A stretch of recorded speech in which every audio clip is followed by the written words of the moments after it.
Good evening. A good evening. We're here to continue. Had something to eat, had a little rest. I watched Passengers, quite fitting. People going to a new planet. I love that movie. I like, I like, what is it? Chris Pratt and J Law.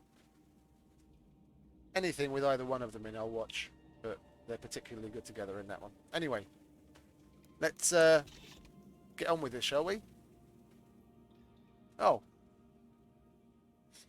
Restream actually went live on YouTube as well for once. Okay, seems to have come back. I managed to add, in a little weird way, because I haven't found a way to tweak it yet. Eats power, so you're gonna have to find a way to juice it. But I figure you didn't make it this far without a few tricks up your sleeve. Yeah, thanks, Sol, for interrupting. I put the chat in the corner. I'm waiting for the game to load up to see if the size and the position is okay. Don't you dare. Don't you dare. Son of a bitch. I need that fucking dehumidifier. And it's the same when you go to sleep. When you wake up, sometimes the fuckers have respawned.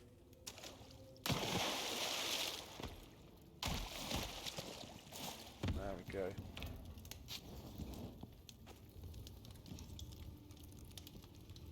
Oh, it's done, is it?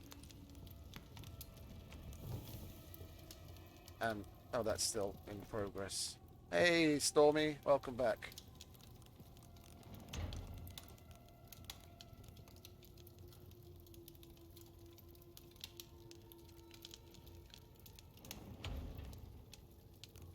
I watched Passengers while I was away.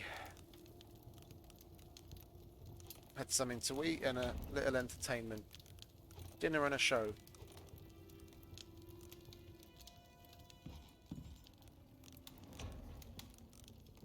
The one with Chris Pratt and Jennifer Lawrence.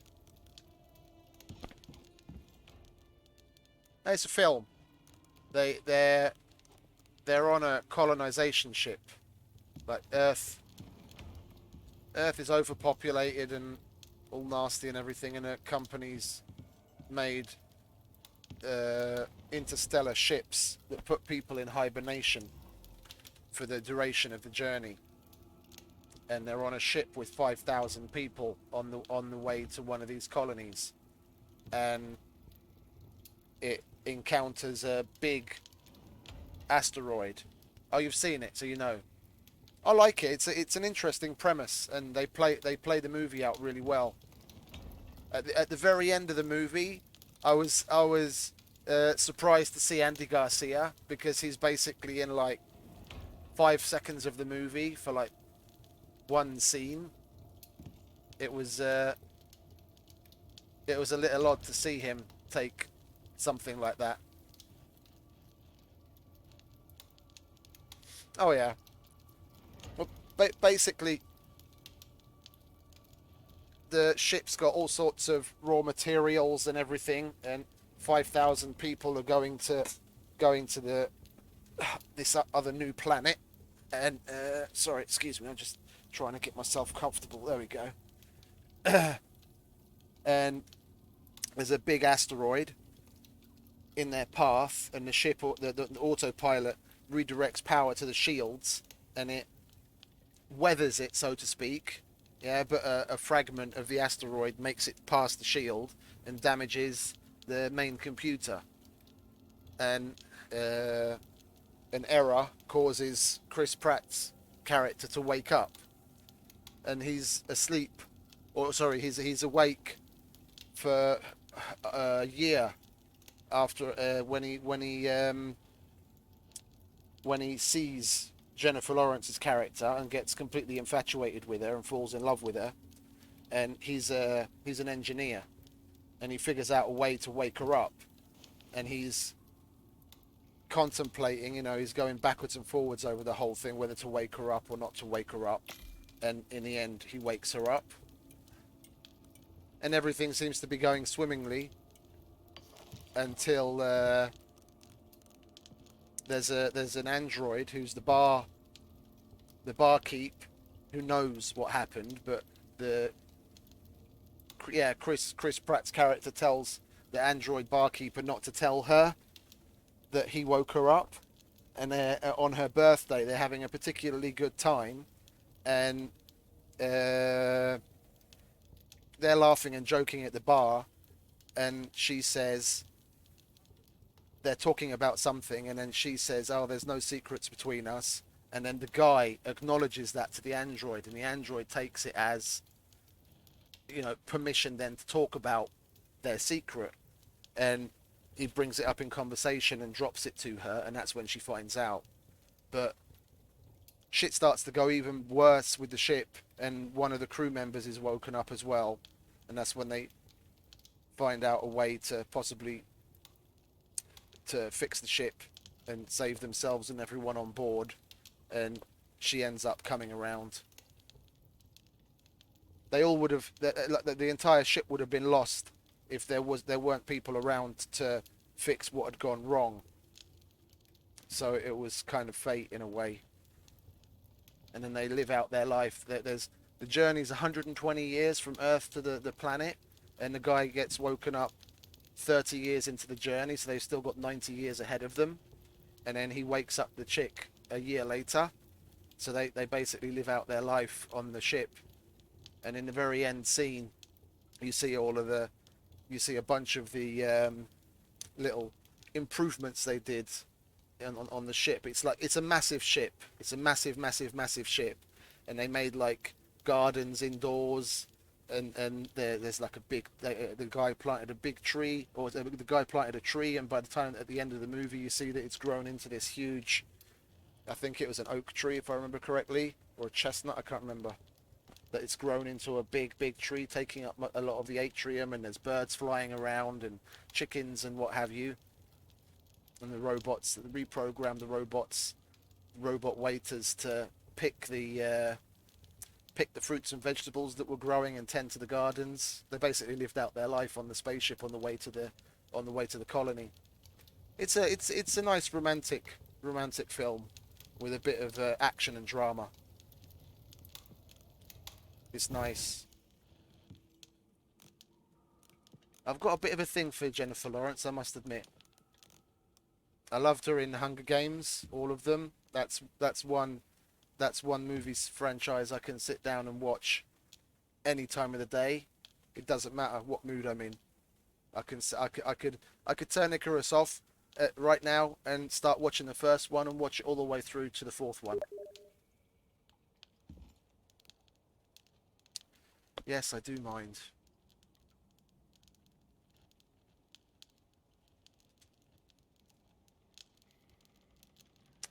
Can you stay there? There we go.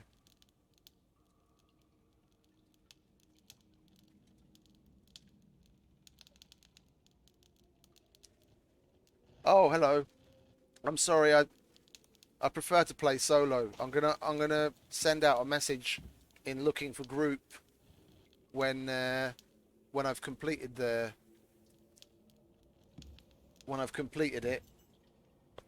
But I prefer to play along solo. I'm gonna kind of pace it out anyway. I don't know who's prepared for what kind of play style. I'm just gonna chill and pull it out over the next 3 or 4 days. It's good. It's good.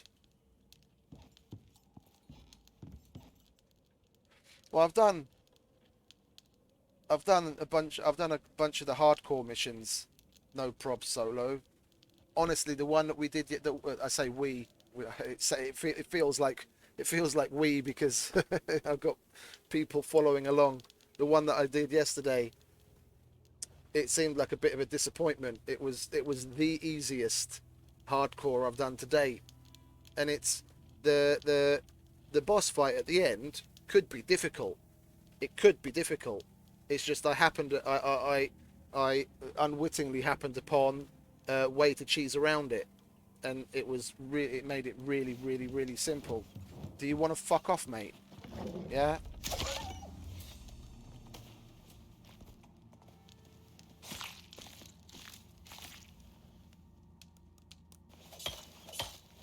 I didn't have either of the mammoth spawn in the boss fight or the polar bear. I just had to contend with the wolves because I found a way to circumvent the worms spawning. So I just had to sit around. I just had to sit around, shoot wolves and skin them, and wait for the big mammoth in the middle to defrost. And that was it.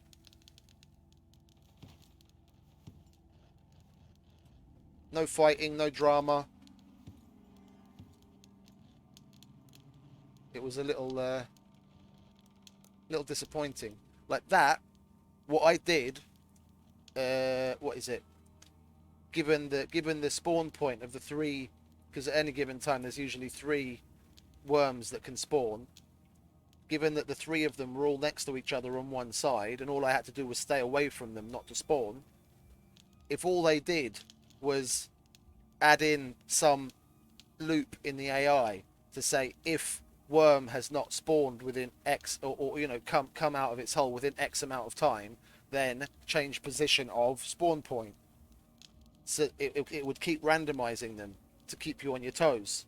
Let's say there's like a couple of set locations where they pop up, but then if you don't trigger them to spawn within a certain amount of time, it just moves that spawn point to one that's closer to you where it would pop out of the ground. If they could make the spawn of the worms a little more dynamic like that, there'd been basically no way to cheese around it, and it would increase the difficulty level.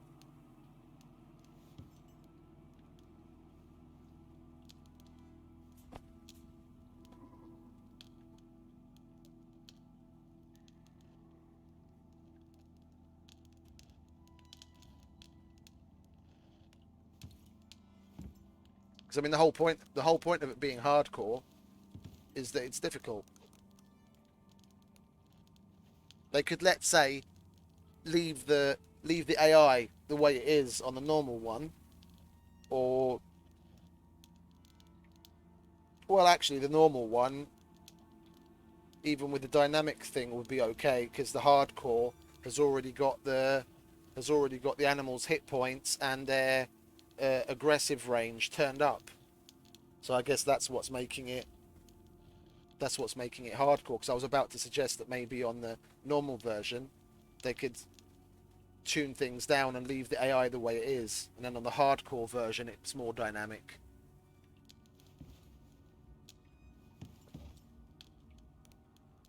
But I have noticed someone mentioned that the devs had actually done some work supposedly on the AI itself, on the aggressive animals AI, and I'd only noticed like the wolves zigging and zagging from time to time. But today I noticed that bears doing it as well. Like when I go to joust it, it doesn't always just stop, turn around, and come straight back at you. Like there are times when it will run out to one side and try and encircle you and come at you, and other times it'll do like a bit of a zigzag as it's coming towards you. So they have started to add slightly more dynamic improvements to the way that the animals attack you to make it harder. I like that. I like that. Keeps you on your toes. Because I'm basically at the point now where I can joust even polar bears. I'd seen people do it before, like a month ago, but I'd never really tried it myself. I was a little too scared to be honest. I didn't want to die, but I was thrown into a situation where it was either that or die, and I pulled it off, and I practiced it a little, and it went okay. Where are we? Not that. That.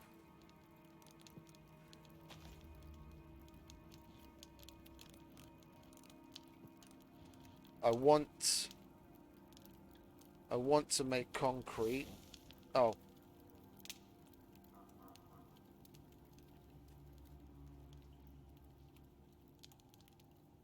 sorry about that. I just had the game freeze up on me for a moment. That Control Alt Del. Thought I was going to have to restart it.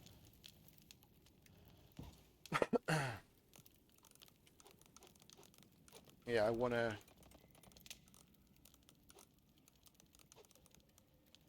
to replace some of this base with concrete. Oh! No, dehumidifier. Get rid of the fucking worms first. One thing at a time. So we need 20 electronics and 12 epoxy. Well, we're not going to get 12 epoxy out of that. That's only 6. And electronics is going to need that as well. Where are we? How many can we get? Ah, let's do that. We'll get some more sulfur down the line. I need that dehumidifier.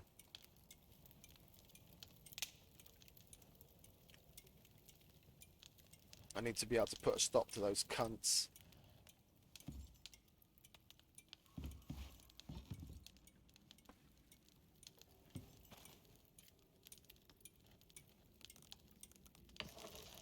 Go. There we go. How many is it? 20. Yeah, we can get that. We'll make what we need as we need it. I made that mistake yesterday. I just clicked max on my electronics and clicked craft. And then just after it finished, I realised I needed some copper and I didn't have any left over, so I had to go and get some more.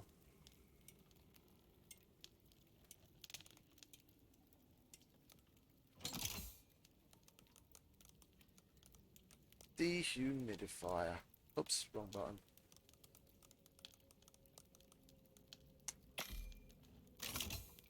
Cha-ching. Grab some charcoal. I want to put it here, but if I pick this floor up, then the shit on top of it is gonna go into overflow bags. That'll be as annoying as fuck.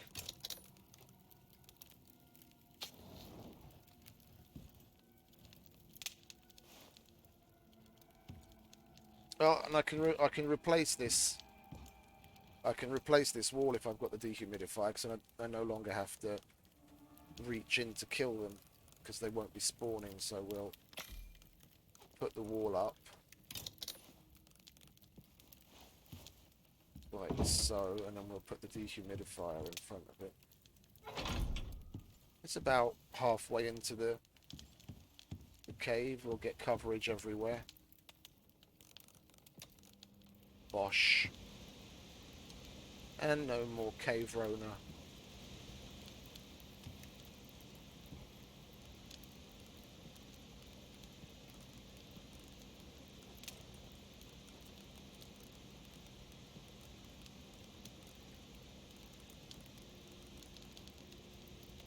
Okay, now we concentrate on the concrete.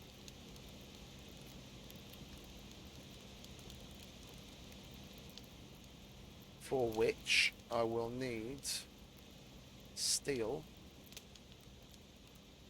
And that's not enough.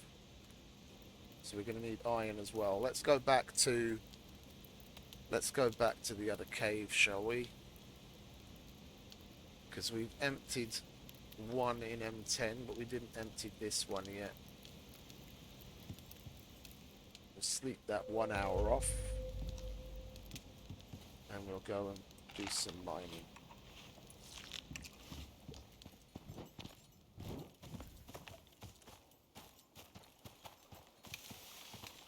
Is the chat window disturbing there? I thought I'd put it on there.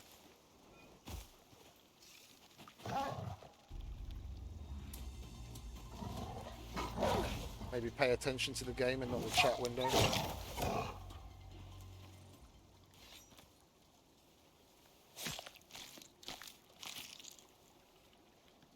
I tried to...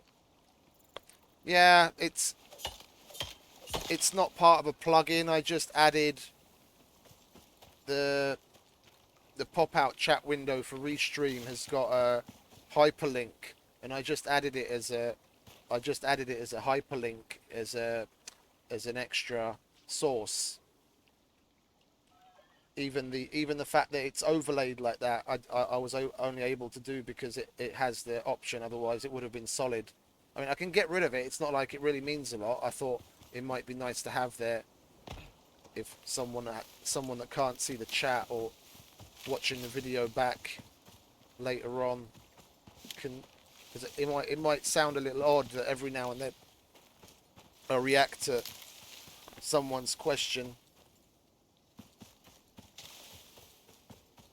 I mean, I can't see it in my game. That's just an overlay in the studio. I was just curious if it was disturbing, because that bottom corner's only got info on the weapon, and it's not like that really makes all that much odds. Thought that would be the least obtrusive place.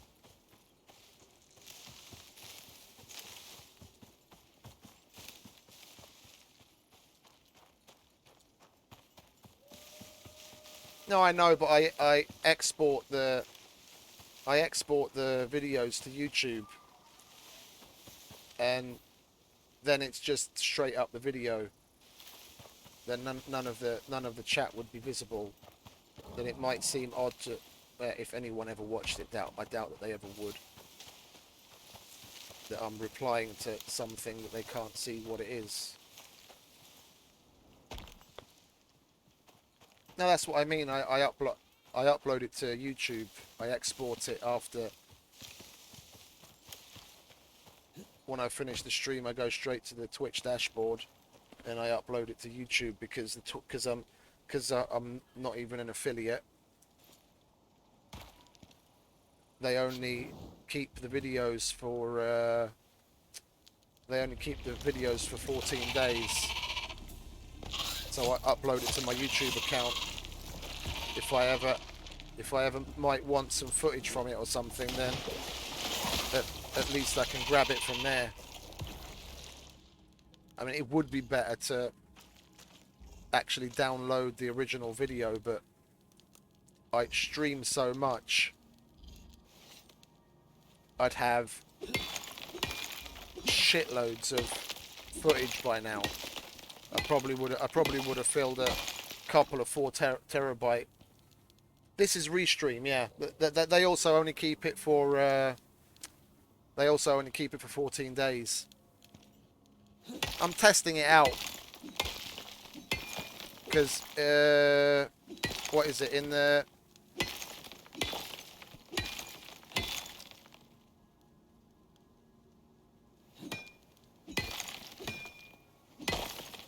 Yeah, on YouTube, you'd still be able to see the YouTube chat replay. But on Twitch, they only keep the video for 14 days. So after 14 days, it's gone. And so I at least have a record of the footage instead of having to download it myself and store it, which I'd need a shitload of hard drives for. I just upload it to YouTube, but that's a direct upload of just the video from Twitch. So that doesn't include the chat. That's why I thought maybe to put the chat window in the bottom there. Then there people could actually see the chat as well. No, that's the way I've got it set up. It's YouTube and Twitch direct. If you go to my YouTube channel now, then it's also live there, and you can see both the Twitch and the YouTube. Oh yeah, that's a point. Because of Restream, can you? Oh, I'm interested now. I didn't check that. If on the YouTube chat does Restream post the Twitch chat there as well? Where is it? Your channel. Do you want to hurry up, please? Thank you. Live. Sound is off. Good. Yeah, okay. Yeah, I'll get rid of it. The YouTube chat has the Twitch chat as well. You can see it. It says restream bot, and it shows Twitch, Stormy Snow, and then the message. So you can see both the Twitch and YouTube chat in the YouTube. So I'll just get rid of this stupid chat window. Where are we? Bye bye. Yes, I'm sure.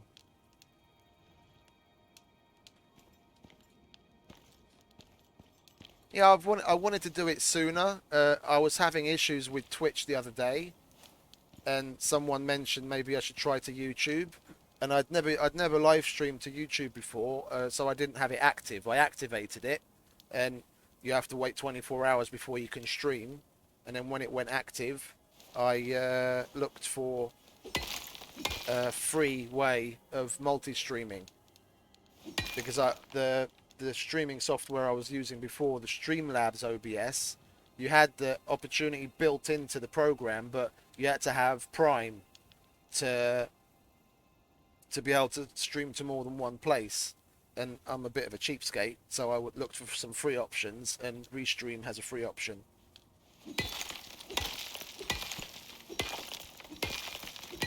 I can't remember what limitations it has on it, if any. But at least it's something.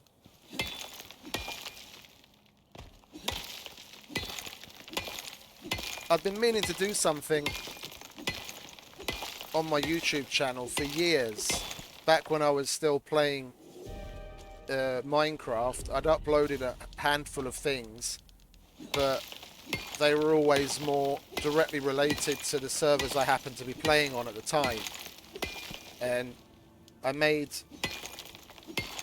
one video about a plugin that was used on the server, just as like a general tutorial for people on the server as to how to use it, because on the Discord and in the in-game chat, people were always asking, because it was like a protection plugin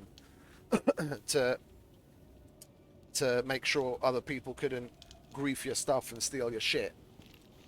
But it was the plugin itself was a little unique, and we always had questions, so I just made like a couple of minutes video overviewing how to use it and what you can do with it, and I uploaded that to my YouTube channel, and that's got probably like 18,000 views now, just of some random video.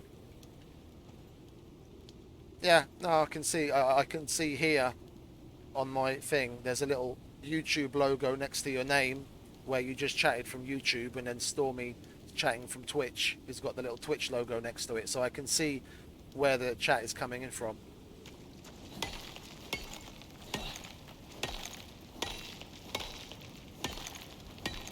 It's nice. I mean, if anything ever came of my streaming, if I actually made an affiliate, which I've got all of the prerequisites for it, I just need to have over three viewers on average over, I think it's 7 days. So whenever I stream, I need to keep a 3 viewer average, and then I become a part of the affiliate. And then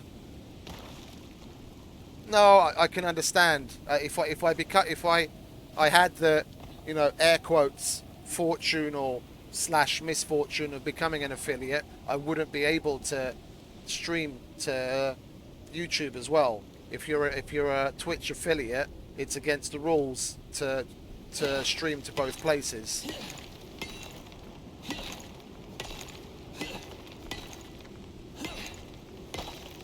Because obviously they want to keep the traffic, they want exclusivity, which is understandable, but it's not necessarily the best thing for the creator. But then again, they take 65%.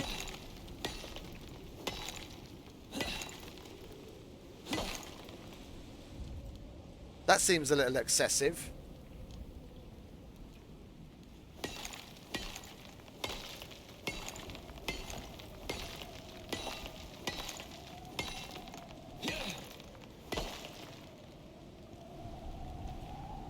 What? So you get, if you get $100, you get 35 of those $100.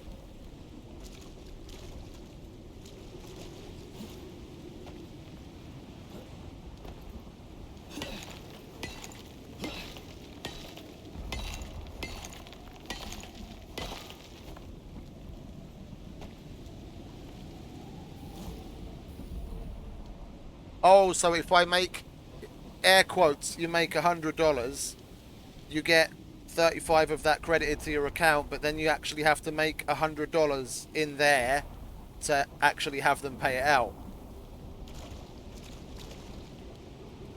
Yeah, okay, I get you. That is rather excessive, to be honest. I can understand their logic behind it for like bank processing fees and everything. They don't want people taking out $10 every so often, you know, when they're going to have to.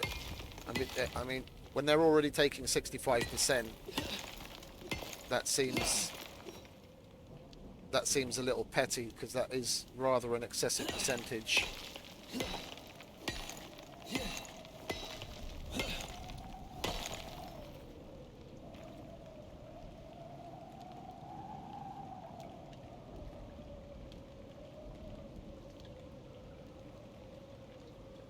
I can see why so many of those Twitch thoughts are so fucking aggressive into getting subs.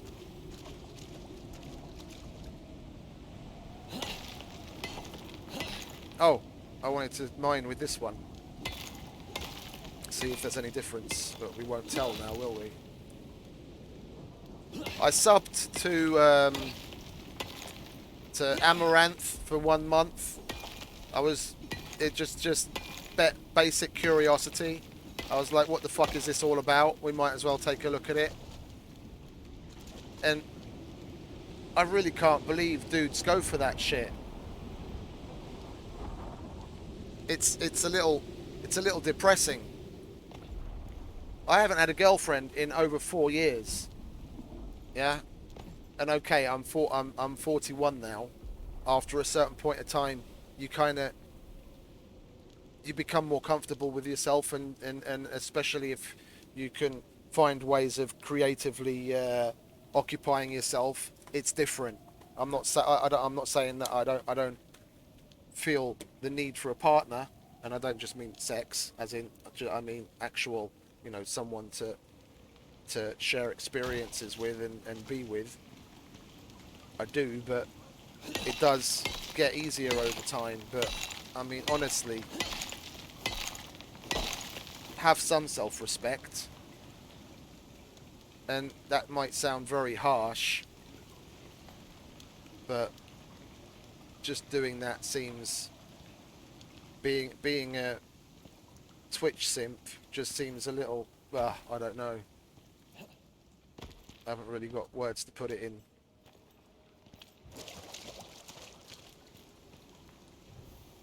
Kind of feel sorry for them.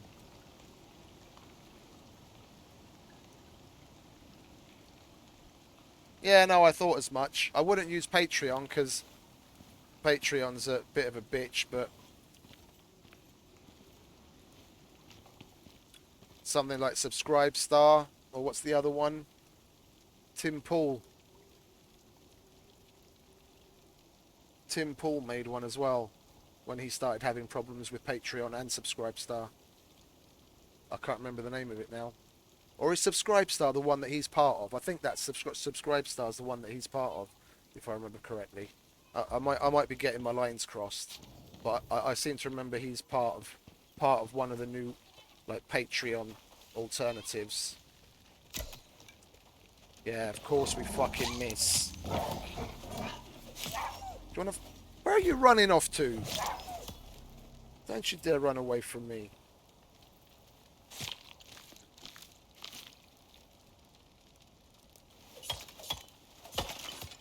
You see that little cheeky bastard? He's about to run away from me.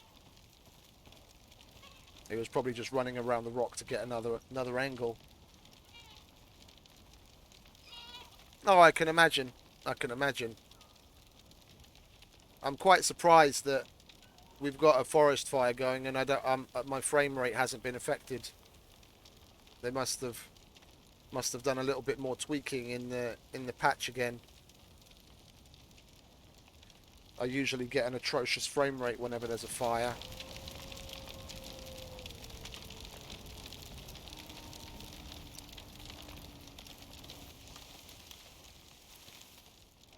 No, I can imagine you did.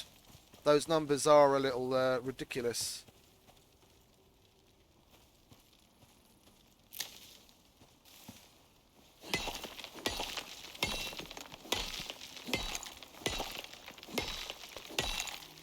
Yeah. A slightly too woke talent farm. The changes they made to their terms of service lately made me cringe. And then you've got people like Steph, who are air quotes the Twitch police. You've got to be fucking kidding me, right? I watched some of one of Steph's streams and I was like, are you absolutely fucking shitting me? They can't deny that the only reason why they picked someone like her, him, whatever she is, she, him, Z, Zer is to try and win the most points that they possibly could with the woke police.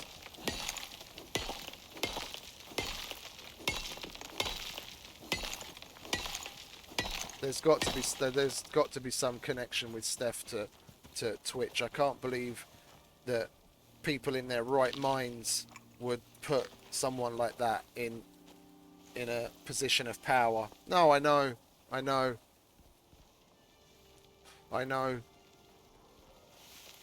I'm very happy that it's, for the most part, I've been able to avoid it, and it's avoided me over the years.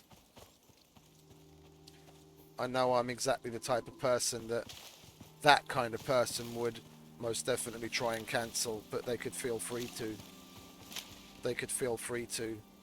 can scream until they're blue in the face as far as I'm concerned. I'll just smile back.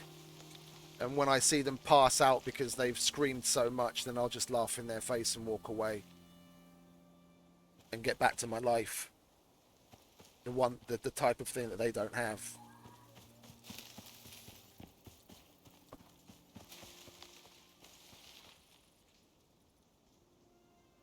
No, I know. That's why I'm not particularly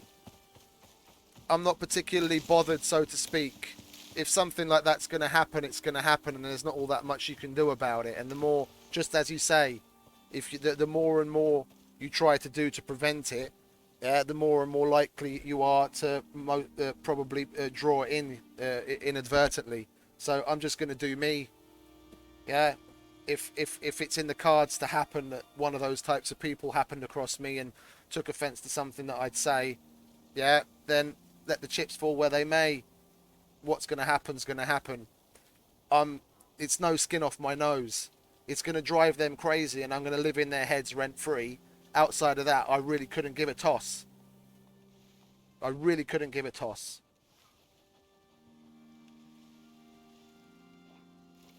Yeah, and it's people with the kind of attitude that I have, with the attitude towards the attitude towards everything, from the basic survival instinct to the general, instincts of life. Yeah, are the ones, the kinds of people that are going to be pulling them out of the shit if shit hits the fan. Yeah, while they're having their little fucking sissy fit and breaking down, it's going to be the stronger people around them that are holding things together, and then they're going to actually see people's worth. Or if they don't, then they're just going to get left behind, and they'll fucking die on their own, and it's their own fucking fault.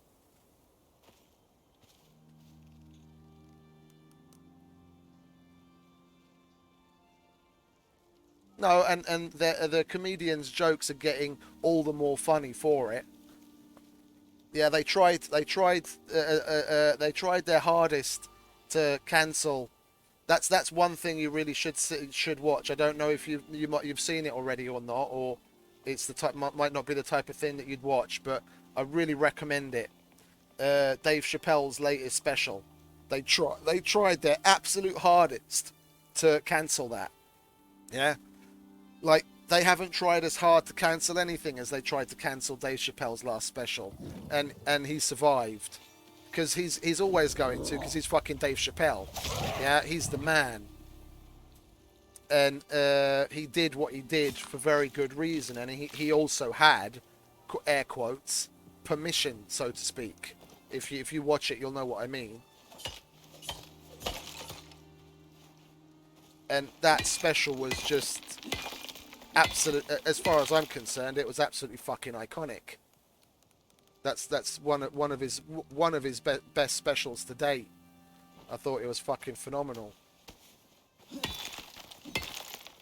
Yeah, the jokes aren't necessarily mega super funny, but they're very well. The whole thing was very well written, and it's a very very intelligent comedic commentary on the days that we're living. Dave Chappelle, he's a legend.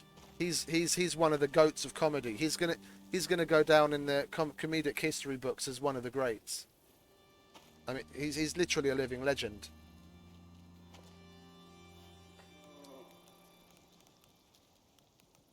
Yeah, and the fact that people say that and look at him in that way makes the woke police all the more infuriated, and it's absolute fucking gold.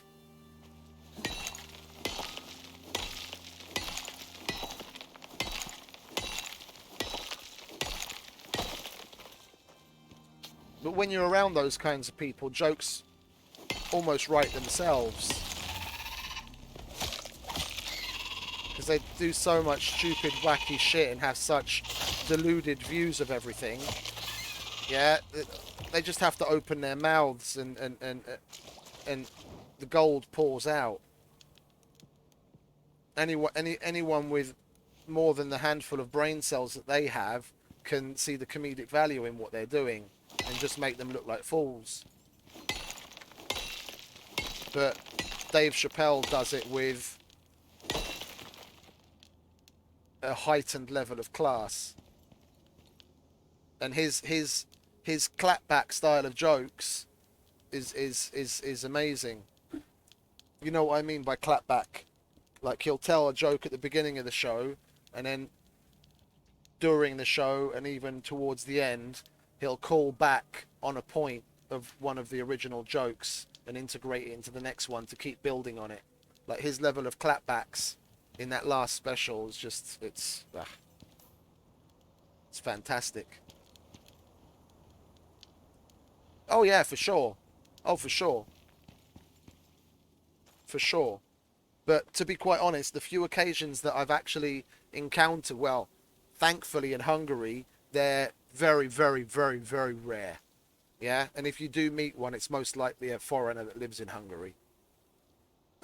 Yeah, but on the very rare occasion that I've come across that kind of person, I literally just act as as arrogant and as hostile towards them as they do towards me, and then they instantly get worked up, and then what is it? It's fake bravado as far as I'm concerned from my side, yeah. And then when they're more or less at the height of their, their peak of their rage, I'll just switch that bravado off and then turn to them in a completely calm manner and say something, and then that just makes it even worse. And they either walk away, or they come close to turn into violence, and then you just laugh in their face. Fight fire with fire. Yeah, exactly, exactly, exactly. The main difference between what I would call normal people and those kind of assholes is the fact that we have a sense of humor about ourselves. Like, if you can't laugh at yourself, yeah, then you're not going to find a lot of things funny. You've got to be able to, in a tense and strong situation, if you can't look at the situation and see the comedic value in what's happened to you, yeah, you might be furious at the time, in pain, anger, whatever it is. And then you have people around you laughing at the situation. Very well might be laughing at you, but it's you know it depends on the situation and the people that we're talking about. But if in that moment you can't really step back with a modicum of self restraint and see the comedic value in it, and if nothing else, at least acknowledge it and walk away from the situation, but then afterwards be able to laugh at it yourself as well, then there's a problem. The vast majority of them just simply don't have that in them to be able to laugh at themselves. Everything has to be taken stupidly seriously.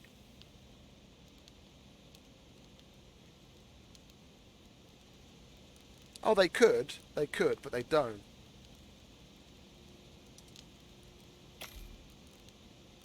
That's what makes dealing with them so fucking easy. You can tear their arguments apart in a microsecond.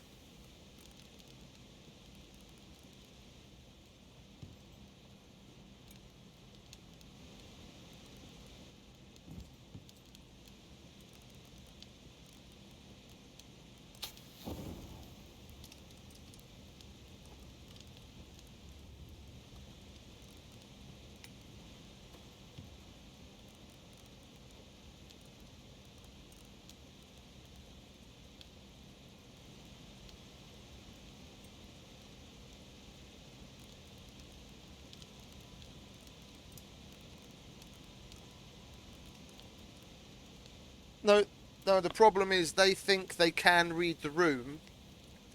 Yeah, they think they can. They're just they're just reading the room based on their own personal expectations. They project. They project. They're not actually reading the room. They project. Being bad at reading the room and what they do is two completely different things.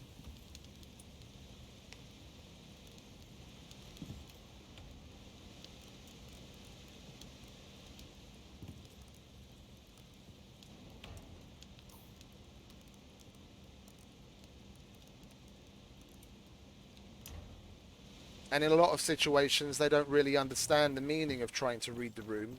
They they they they find the need to interject themselves at every single possible situation.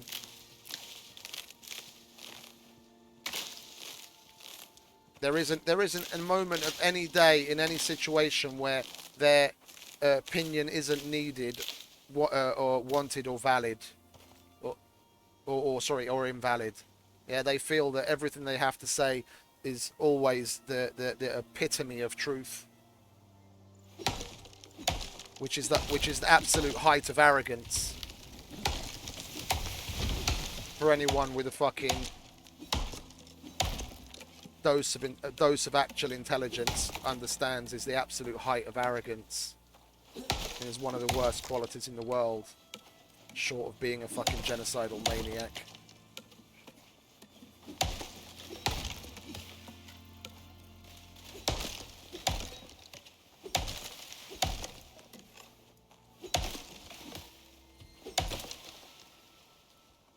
They thankfully used to be few and far between, and we'd call them energy vampires.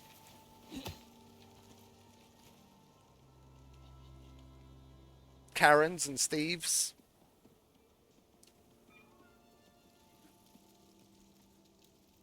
The fact that they managed to get... The fact that there managed to be so many of them.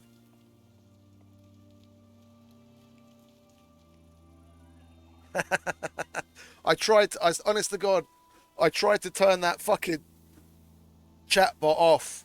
Yeah, there's a handful of racial slurs that I've entered manually to be filtered from the chat. Outside of that, I've turned all moderation off. And I don't know why the fucking thing still moderates.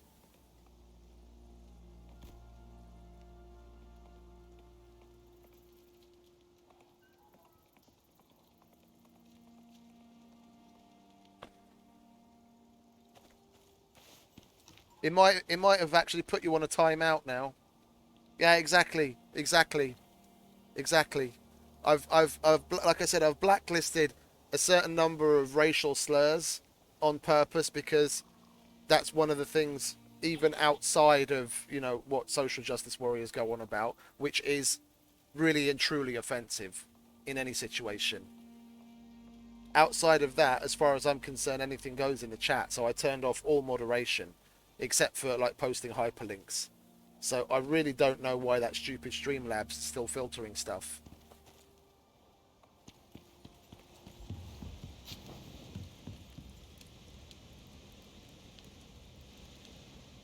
What did I go out for? Oh, to make us drawing rack.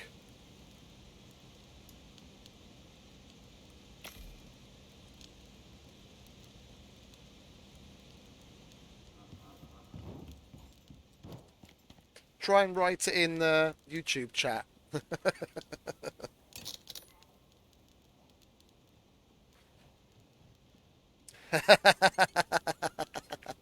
It thought that was a hyperlink because it's got a dot in between. I wish I could find the fucking setting to turn the fucking thing off completely. It's like we're adults here. Yeah? We're not fucking social justice warriors in need of we're not snowflakes in need of outside moderation. We can explain what we mean. We can take a joke and we can fucking got thicker skin. We don't need to be babysat by a fucking automated system that's written by people that doesn't know the meaning of a fucking joke. You hear that, douchebot?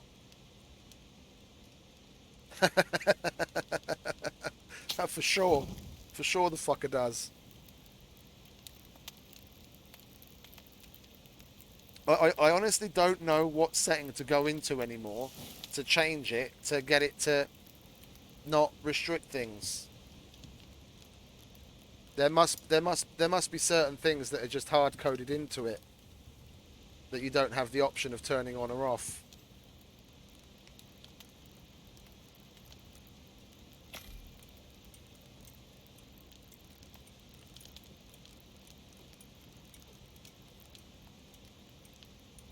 What if I do something?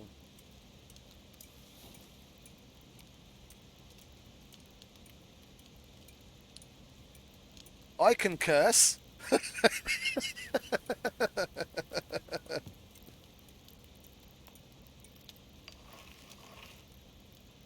Oh, I don't know why the Streamlabs bot is doing anything with my stream because I'm not in Streamlabs.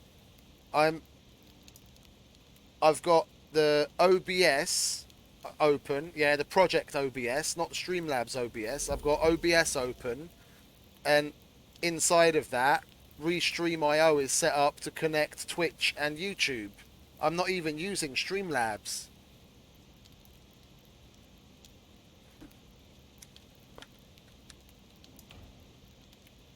No, I can see it says next to it Streamlabs.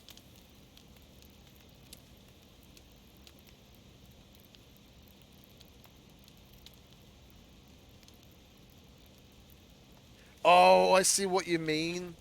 I see what you mean. Yeah, I possibly did, didn't I? Let's go to the Streamlabs. Streamlabs. I'll have to open that software. Just a second. I'm gonna try and kill this bot now. I'm gonna try and kill this bot.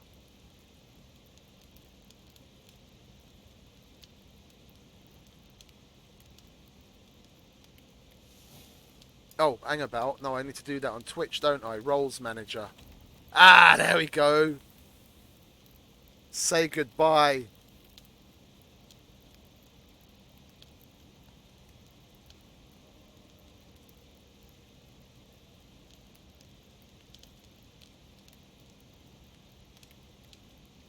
Go on, try it. You should be able to get away with anything now.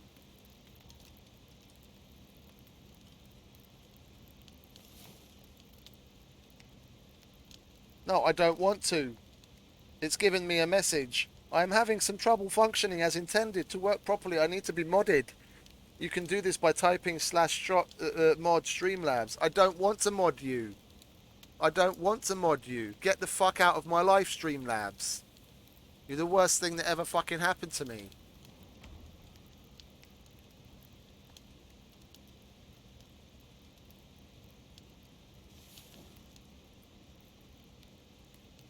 How can I...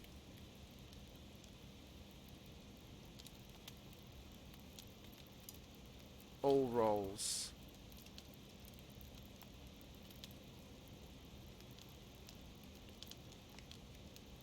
Okay, it's been removed. Where are we? Stream, not stream manager. Settings, stream.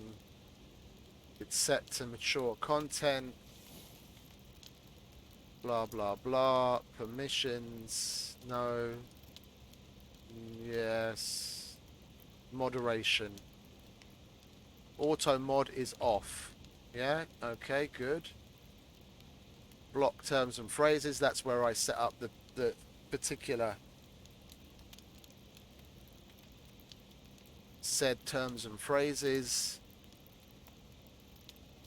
I've still got bans on. You have to be a verified Twitch person to be able to chat.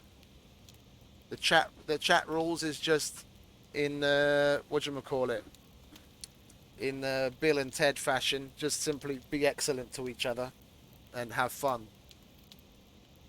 I don't think in a normal society anyone really needs to be told any more than that. If you hear that and understand it, then I think you can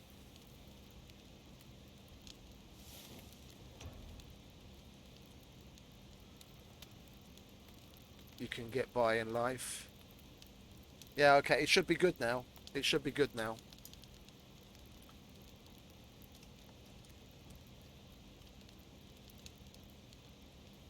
Killed the Streamlabs bot.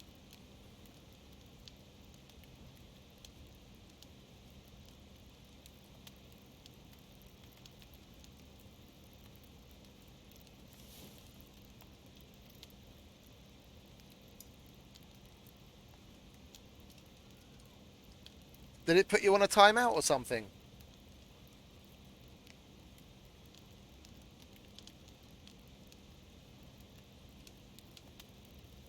I'll add the Streamlabs. Not this time. Okay. I'm also gonna add the Streamlabs bot to the block list, and that should get rid of it. Hopefully, it'll get rid of it permanently.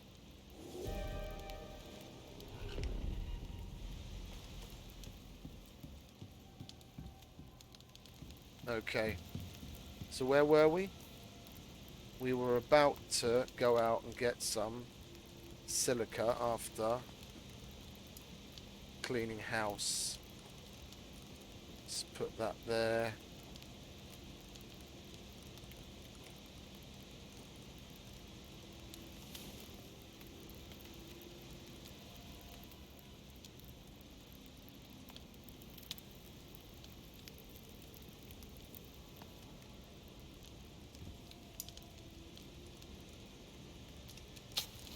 Oh, I didn't turn it on. That might help.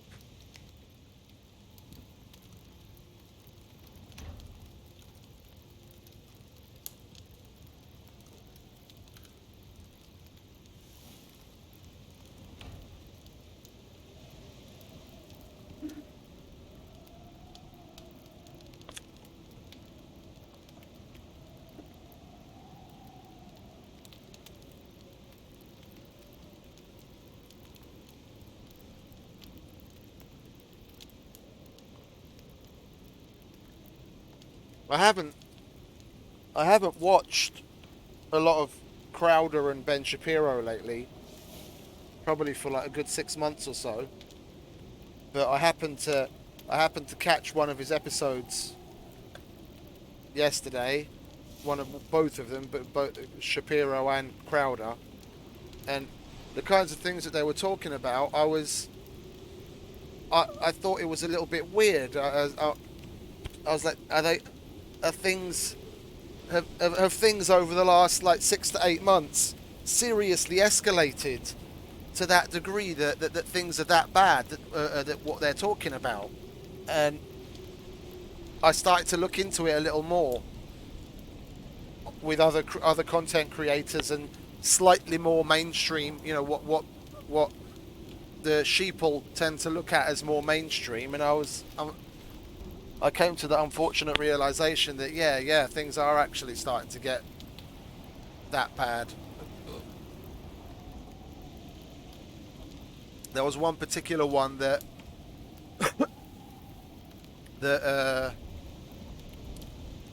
Crowder did.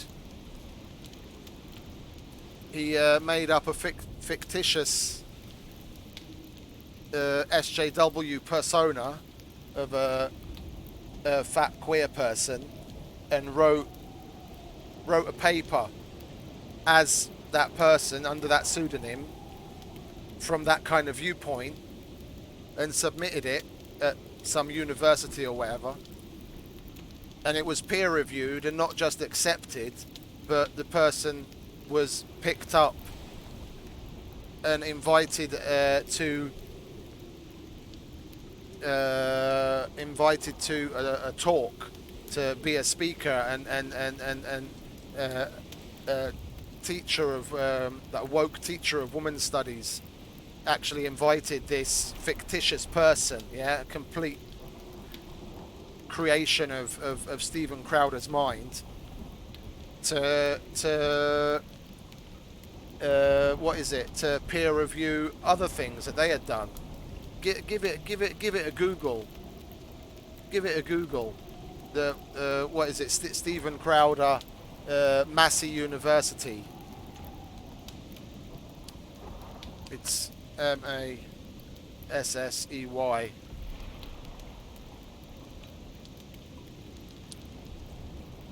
It's fucking unreal.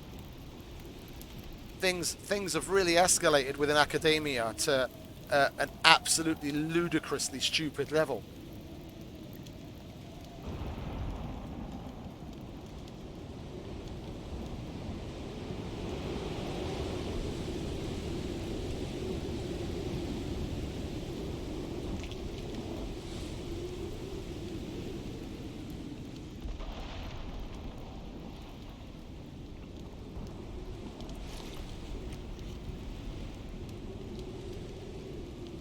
Yeah. How did the world get to this kind of this kind of point? How?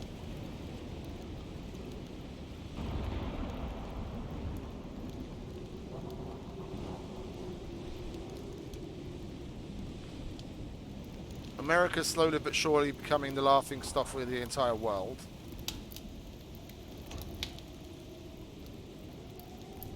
Let alone being, you know, supposedly some kind of superpower. There's being considerate, and I had the word on the tip of my tongue. It fucking escapes me. Anyway, it'll come to me. There's being considerate, and there's what they do. It's just it's stupid. Common sense has just long since been thrown out the window.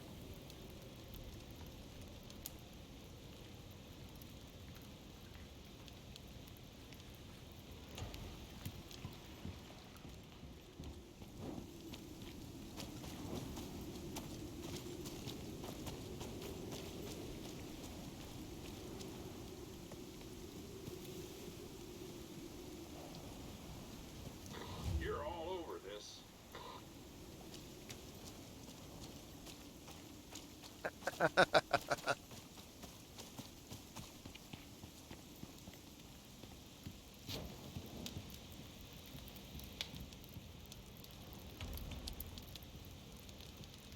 Yeah, people with actual common sense seem to be raised above the rest, head and shoulders, because it's unfortunately becoming more and more rare to find people that really and truly have common sense, and some level, at least some level of wokeness has permeated their thinking.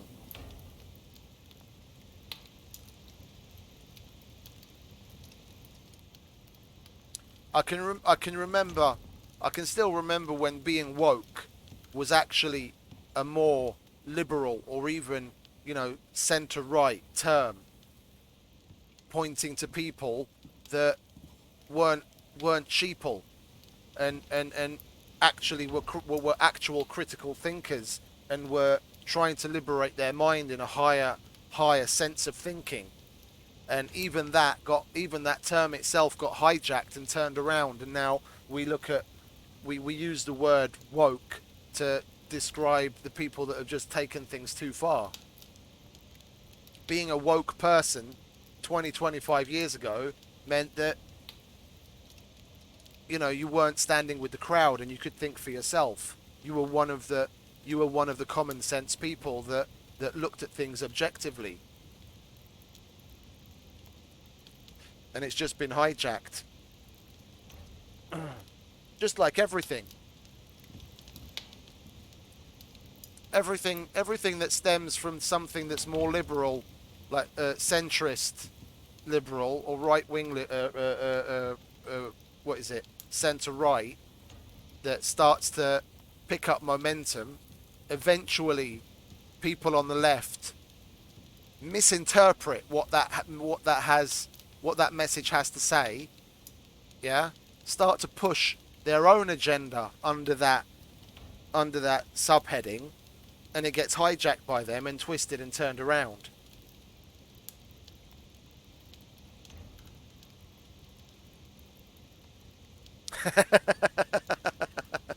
Yeah, another reason why we can't have nice things.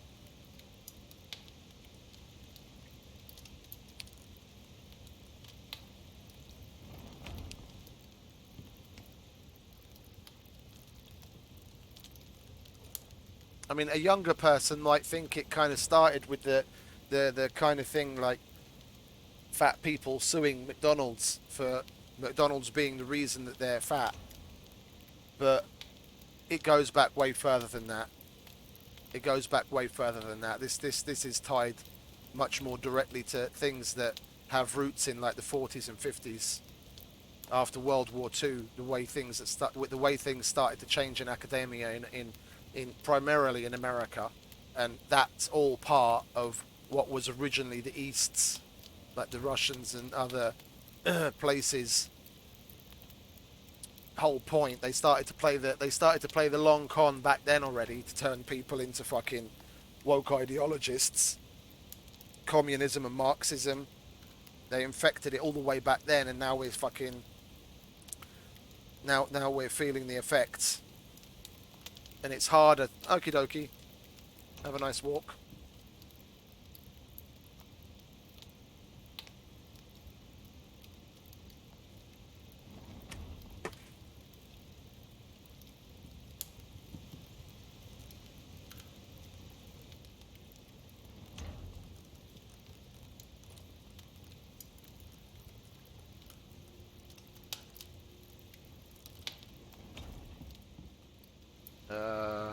Let's go to sleep. First of all. And now we'll go and get some more stone.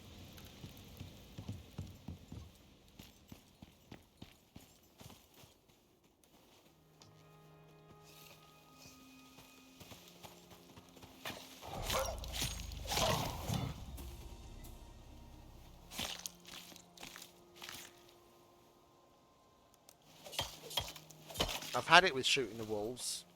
I'm not going to waste the durability of my bow on them. I'm going to use the knife to skin them anyway and pick up their bones. The few animals that I need to protect myself from in this general vicinity isn't gonna have massive effect on the durability of my knife.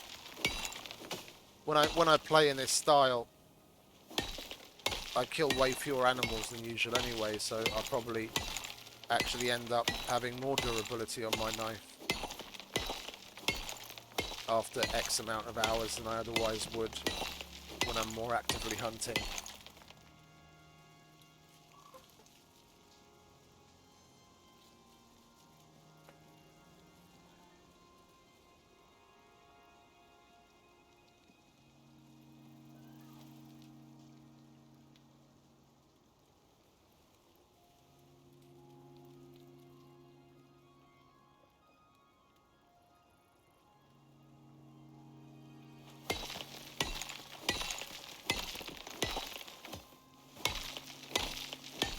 I'll wait until Stormy gets back.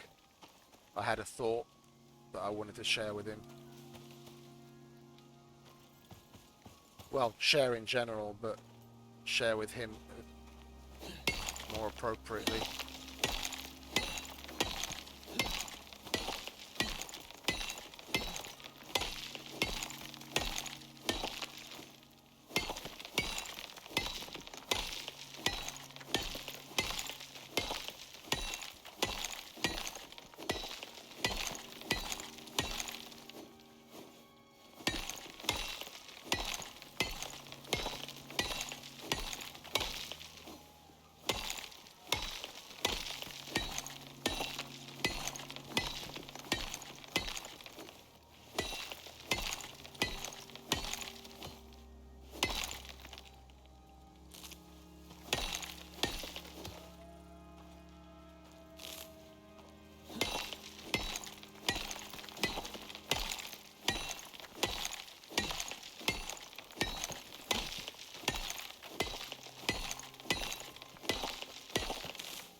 Well, let me get inside.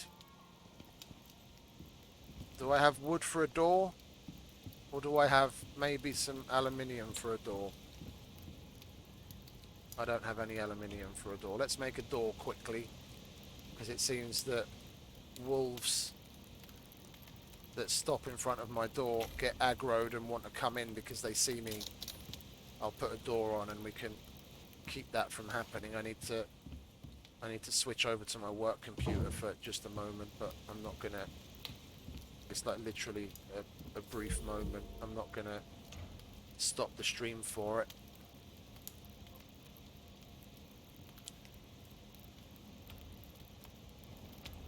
My colleague sent the handover email, and I just want to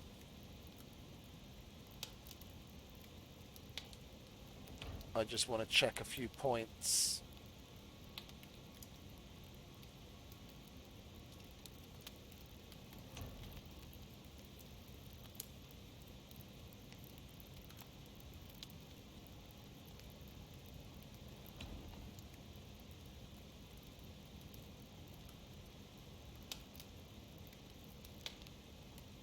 The Emirates cargo tracking. Emirates cargo tracking.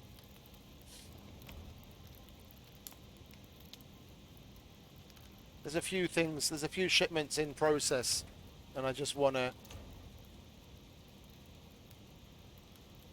make sure I have all of the information. So if an email comes in with a question or something, in the meantime, in the know and I can answer directly.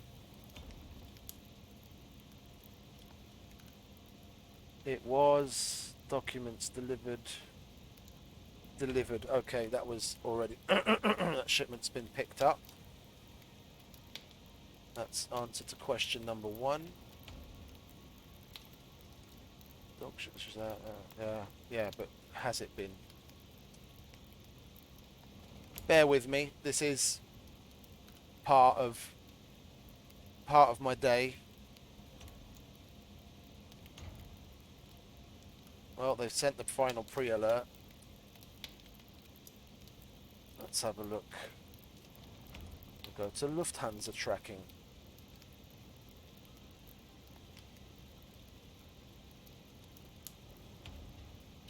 What's that?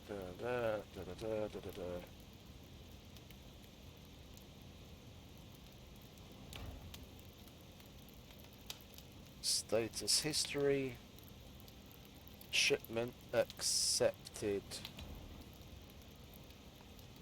an hour ago. Okay, good. They tendered that shipment. That's question number 2 answered.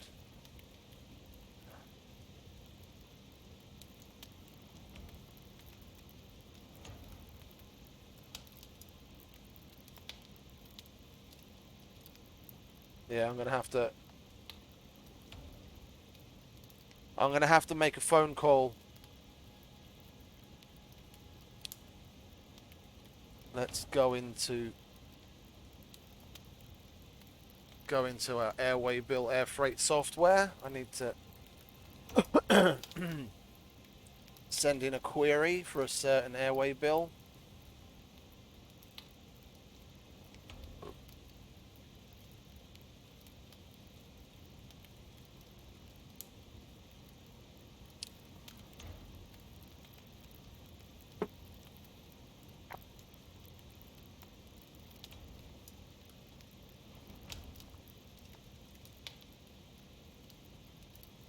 Another reason why I haven't bothered too much with getting the webcam up and running is I smoke. And that's obviously not the kind of thing that, well, one, I don't think it's even really permitted on stream per Twitch's rules. But honestly, even if it was, it's not something that I'd want to do and promote. It's a stupid, dirty habit, and I prefer even not to talk about it too much. Not for myself, but just so that people don't necessarily get the wrong idea.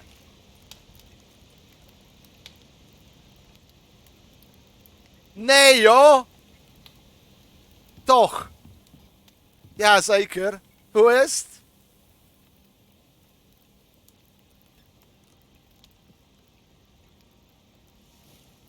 Hoe is het, jongen? I haven't seen you in ages. Pardon me, sorry. I've got a phone call. Just a second. Hallo, Sia Bense. Igen?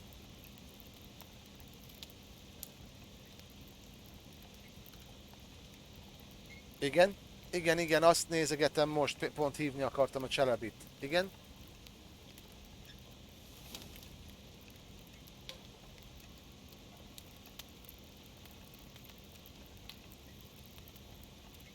De mi a jelenlegi állás szerintük? Igen? De az annyi érkezett a járatról, vagy... Ja, jó.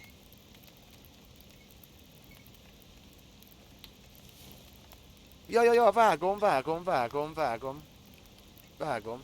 De hogy mondd még egyszer, hogy micsoda?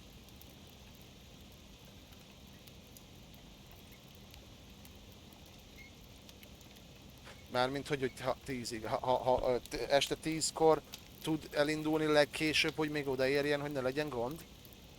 Jó, hát akkor felhívom most még egyszer őket. Én leszarom, hogy most hívtad, érezzék a törődést. Jó. Ezek ilyenek sajnos. Ja, jó van. Jó, oké. Fasza, köszönöm. Hello. Yeah, of course I remember, mate. I'm back. I'm gonna have to make another phone call in just a moment. How are you?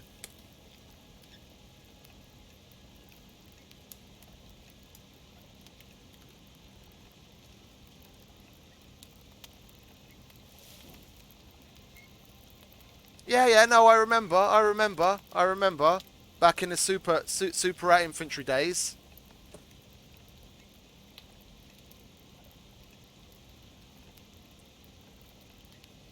People on the stream are probably blue in the face already from listening to me talk about the good old times when I was a super. That's good to hear. I'm still at it. 10 years later and I'm still a gamer. How are you doing, mate? Still in the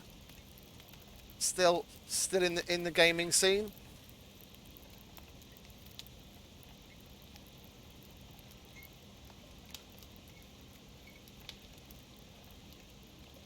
Me? No. I'm not a super. Oh fuck. Bad Company 2. I'm just trying to place it in time. Probably about a year after the Bad Company 2, once Battlefield 3 had come out. Things started to get a little tense inside the clan. I don't know if you remember him. In the clan there was the guy Boar 666 and the chick Amazon. They were together and they were also in the senior management, the senior admins. And they were together in real life as well. It turned out that they both lived in Rotterdam and they got together. And there was some kind of problem with Amazon inside the clan. And Boar stood up for her, obviously, because one, she was right, and two, he was her boyfriend, and things started to go. Oh, you met Amazon? Okay, cool. Yeah, things started to go sideways, and Amazon and Boar ended up leaving the clan. Yeah, they kicked Amazon, and then because of that, Boar started to make a bit of a scene, but ended up leaving himself. And I thought the management above us handled it very badly. and I started to make a shit out of it. No, she didn't. She didn't.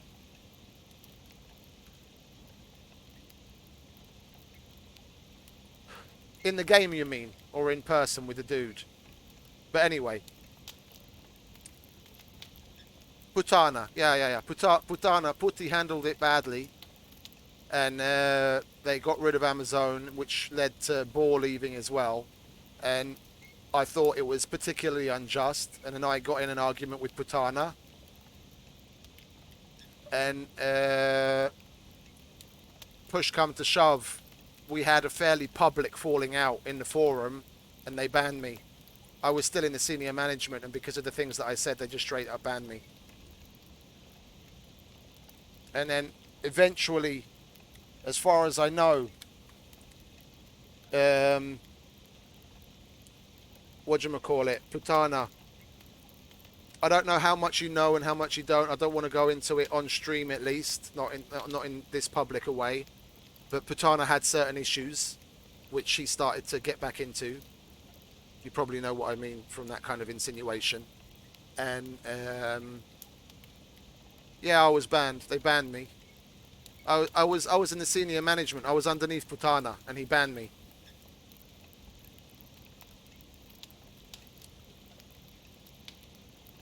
Yeah, he started to have certain issues at home because he really played a lot.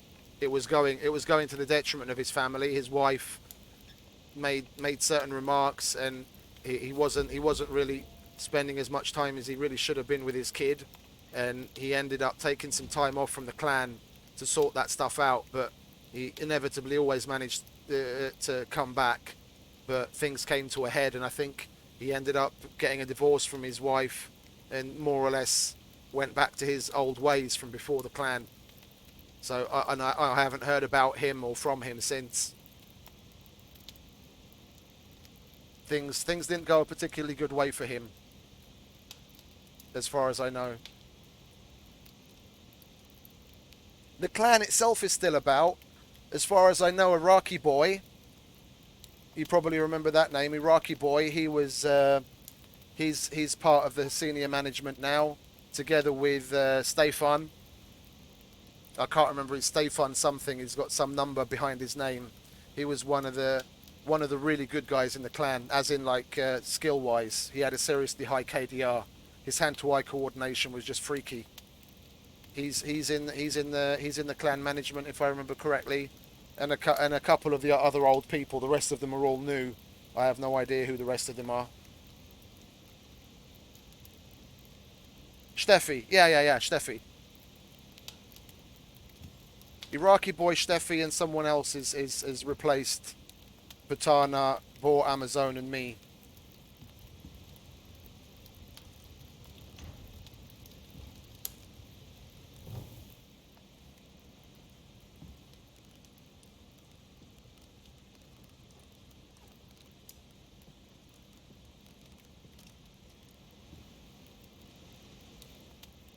But yeah, that's how it went. Unfortunately, I mean, I even visited Putana in Sweden. I went to Sweden with my girlfriend at the time, and her parents. They went there for like a long weekend, and I thought, while I'm there, why not? You know, I'm never going to get this kind of. I'm probably never going to get this kind of opportunity again. So we organised it. Yeah, we organised it. Putana came and picked me up at the airport, and I spent 2 days with him and his family. And then I went back up to Stockholm to meet my girlfriend and the parents. I mean, we were good friends. We were good friends. I mean, literally, we'd met one another in real life, and we spent a lot of time together. In much the same way as in streams, you know, there are regular people that come in to chat. You get to know people in a certain way. It was even more than that with people like Putana and Boar and Amazon and Toripulu and what was his name? Well, you were there a lot, and I can't remember for the life of me. There was another Dutch guy, Utanda.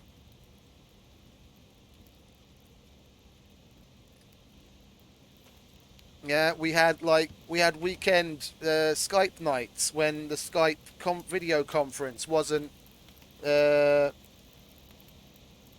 was free when before they made it a paid service. We'd have like a Skype video conference every Friday night. Everyone would have their drinks, and like what people do now via Zoom. We just did it, 10 years ago because that was the only way we could physically get together because people were on different continents, and we'd sit and we'd have drinks and we'd joke and we'd play, and we really got to know one another, and that's why I really felt that was more of a community than, oh god,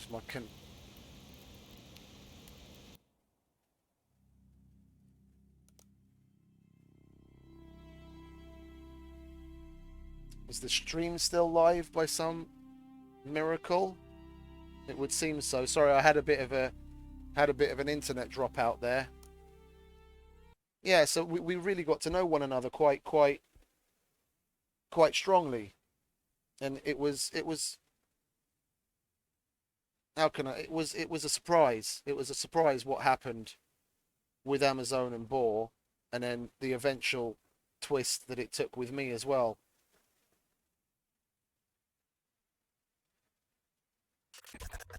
But the clan itself is still going strong. I mean, Templado's still there. Someone else, other people stepped in for what Putana did.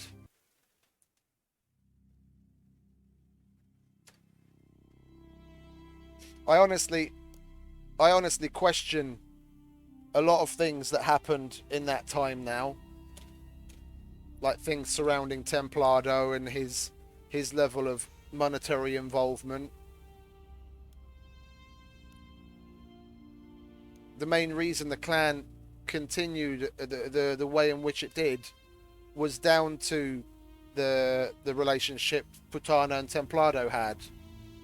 Because I don't know if you know it, but Templado he's a millionaire in Spain. He's got like a tile factory, and he originally started the clan up just as a place because he was a gamer, just as a place to be able to come to play with his kids when he wanted to play. Yeah, so they could control the game at least with adminning and everything, and be able to play in a good environment. And Templado had less and less time to actually play, but he wanted a higher level character, and he reached out on the dark parts of the internet where one would for those kinds of things, and he came across just a second, but before I lose my train of thought, there he came. Templado came across Putana, and Putana at the time was working for a company that made hacks, that made aimbots for Battlefield, play testing, and they'd give him hardware and a laundry list of Battlefield 2 game keys to go out and play on as many different types of servers as possible to test the aimbots to see where they'd get caught and where they wouldn't, and what they need to change so they wouldn't get caught with them, because they made ridiculous amounts of money off of those aimbots back in the day. And Templado got together with Putana and said, "Hey, here's my account. Play with it to rank it up." And he paid Putana for that, and then Templado told Putana about the clan, and then when Putana came away from the company that made the aimbots, then he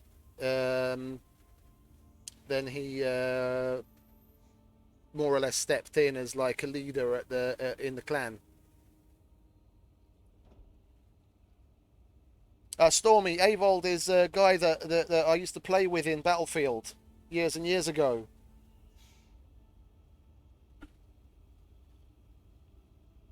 No, I'm serious. I'm serious.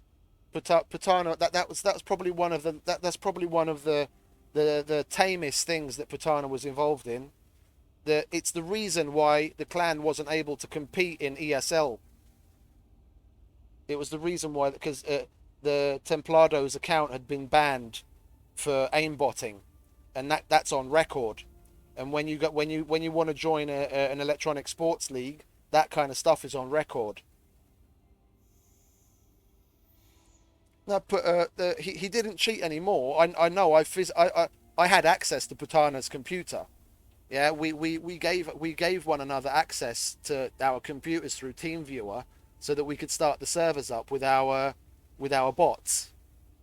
Before you could pay for pay for ghost players to start up servers. We used to use virtual machines on our computer to uh, to run multiple instances of Battlefield with legitimate games on it to populate the servers, and we had access to each other's computers. And I've seen Putana's computer, and I've seen Templado's computer, I've seen Amazon's and Boar's computer. I know no one cheated. In the upper management, no one cheated. It's just because Templado had that connection to hacking in his past. Yeah, it goes on record, and the clan could have entered the ESL if Templado wasn't the leader. And we spoke to Templado a number of times over the years. Look, mate, we'll take your name off of the roster, and you'll still physically be the leader, yeah, and you'll be part of the clan. But if you're the leader, the clan can't take part in the ESL League games. And he never went for it. He was too stubborn and proud to stand down to let the clan take part in those games. And in the few cases that we actually had friendly matches with clans that did play in those esports leagues, we wiped the floor with them. So I guarantee if we'd actually been able to take part in those games, we would have, at minimum, come second place. At minimum. But we didn't get the chance to actually take part in those leagues because of his stubbornness and his association with hacking in the past. But anyway, that's rant over for just a moment. I have to make another phone call.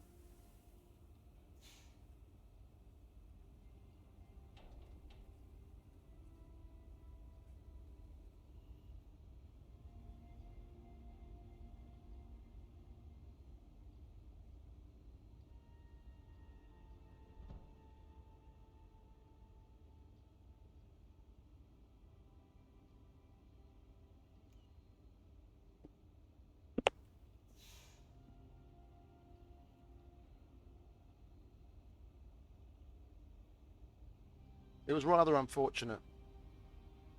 Hello, szia, Szemel Márk vagyok a HGL-től. Hello, szia. Csak szerettem volna érdeklődni egy tétel után, ami elvileg csak egy része van már meg, mert van egy sofőrünk, aki nagyon várja, hogy menne vele Lengyelországba.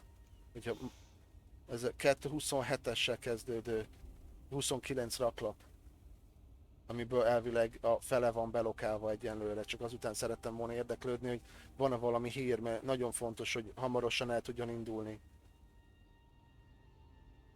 Persze, persze, persze, csak azt mondta a kollégám, hogy beszélt veled, hogy akkor tudod, hogy miről van szó, de akkor, bocsánat, akkor ezek szerint nem. Ja, jó, jó, jó, oka, akkor mondom az egészet. Mondhatom? 227, 508, 047, 95.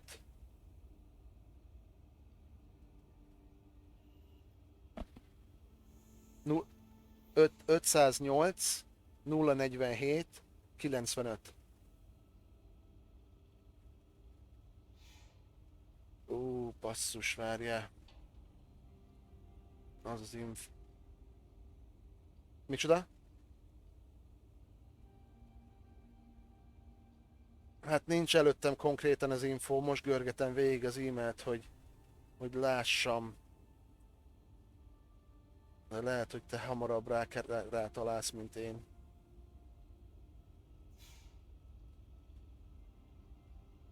Mert 29 raklapból áll, és elméletileg meg is jött mind a 29, azzal nincs baj, csak még belokálás alatt van, vagy micsoda. És amikor utoljára beszélt a kollégám valakivel, hogy a 29-ből kb. A fele volt belokálva, csak azt szerettem volna érdeklődni, hogy sikerült-e haladni, mert már nagyon-nagyon-nagyon felvennénk az árut, mert sürgősen indulnia kell Lengyelországba.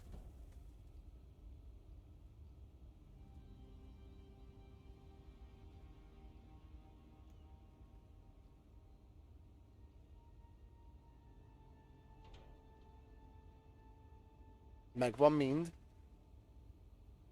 akkor abban tudsz segíteni, hogy mi hamarabb kapjunk, mi az, értesítőt?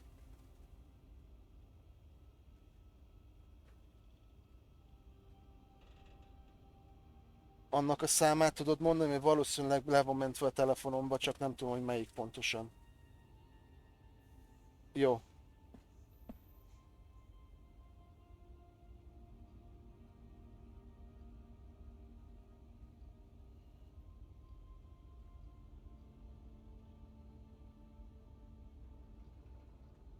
Hetvenes. 33 2 4 005.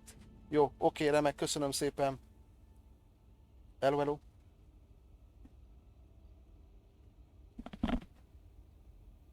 No, forgive me, AWOL, but what was your in-game name at the time?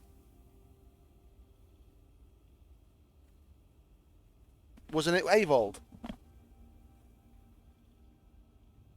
I might be misremembering.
Oh, okay, then I remember correctly.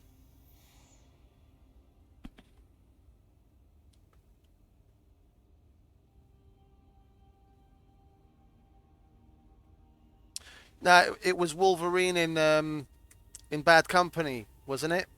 In Bad Company 2. I recognise both of the names.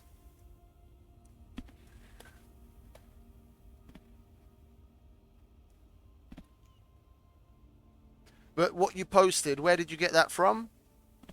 All of the super app names? Is that the current super app leadership?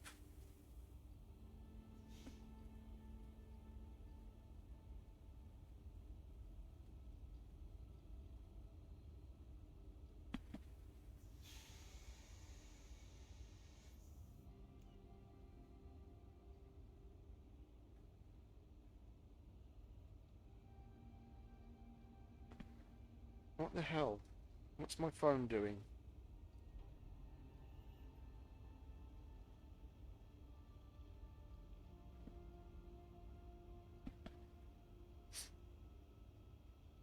Hello, szia, Szemem Márk vagyok a HGA-től. Szerettem volna érdeklődni egy tétel után, hogy elvileg már megérkezett is be lett lokálva, csak még nem kaptunk, mi az, értesítőt. Mondok egy fuvarlevélszámot, akkor tudsz nekem ebben esetleg segíteni? Mert nagyon fontos, hogy mi hamarabb hozzájussunk.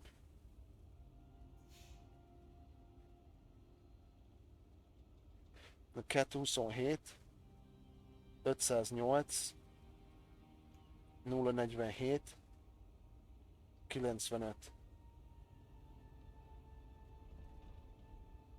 29.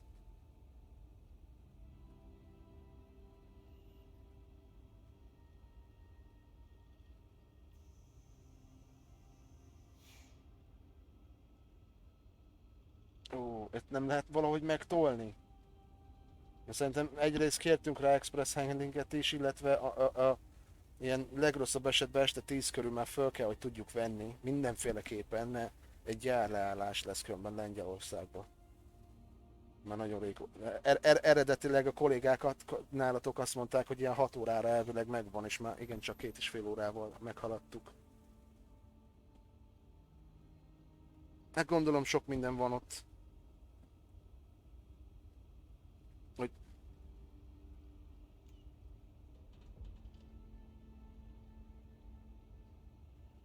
Ja, ja, ja. Jó, oké. Oké, remek, köszönöm szépen. Hello, hello. One more phone call.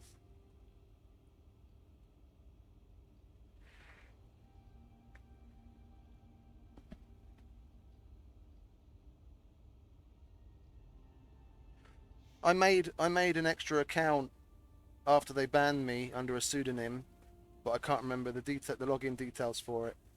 Na cső, na beszéltem most a Cselebivel, és elméletileg már be van lokálva mind, és be lett küldve, hogyha esetleg te tudsz beszélni valakivel a vám oldaláról, aki ebben egy kicsit tudna segíteni, hogy mi hamarabb abból a paksamétából a mién kapjon alapszámot, az jó lenne.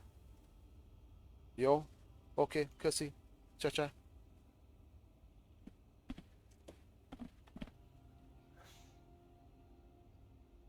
No, I kind of wish I was still able to access the site, but I made a pseudonym quite a few years ago and posted, and I searched up the posts that I had made, and the posts were still there for quite some time. Just next to my name, it showed banned user. But after I left, they basically just talked shit about me, Amazon, and Boar. Made us out to be the villains. The same name, Diamond Hammer. Diamond underscore Hammer.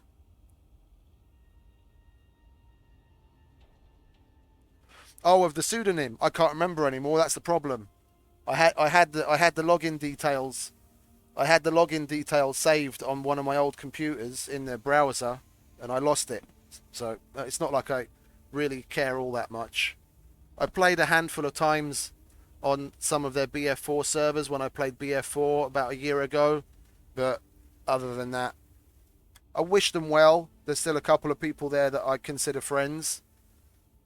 Well, you among them. We played a lot together and had some good times.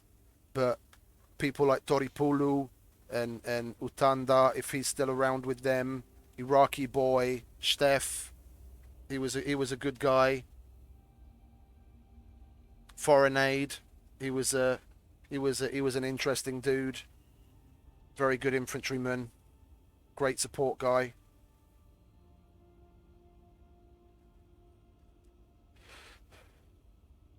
Now Amazon was one of our best helicopter pilots.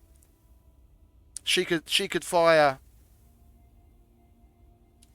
a TV missile like no one I've ever seen. She could chase you halfway around the map with a fucking TV missile. She was legendary.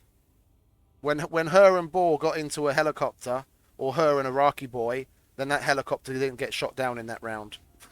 That was it. It doesn't matter whether jet pilots come against them or whatever. They were in the air. When they got in the air, they were in the air and they covered your ass.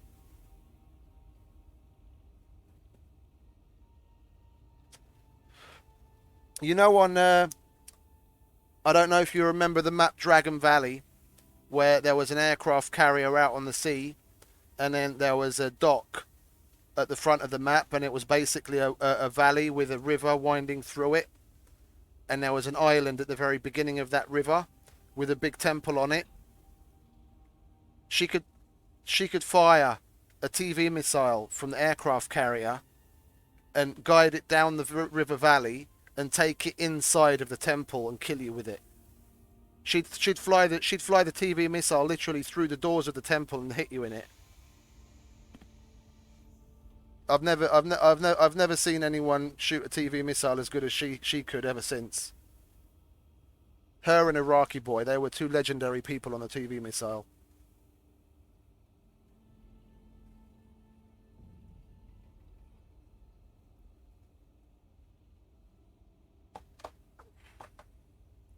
That was probably one of my favourite maps. I had some of the best games.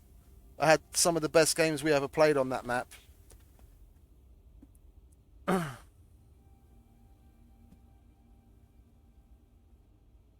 No, I see you mentioned that you see my name in the mailbox.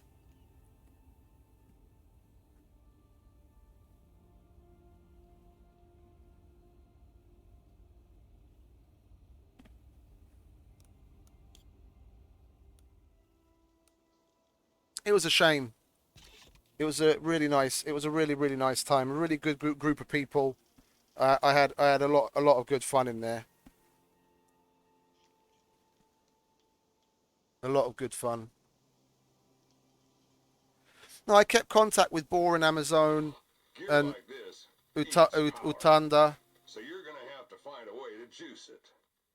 But I figure you didn't make it this far without a few tricks up your sleeve. Probably the Boar was the one I kept contact with for the longest. It was probably about 5 years ago that I last heard from him when I was working in Africa.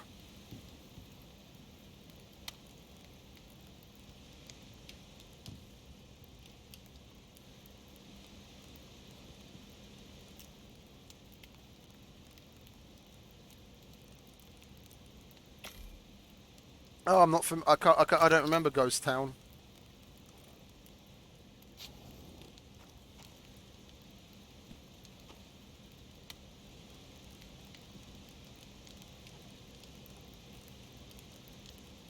I remember. What was the name of it? There's the Sen crossing from BF4, and there was another one that I liked in BF4. You too.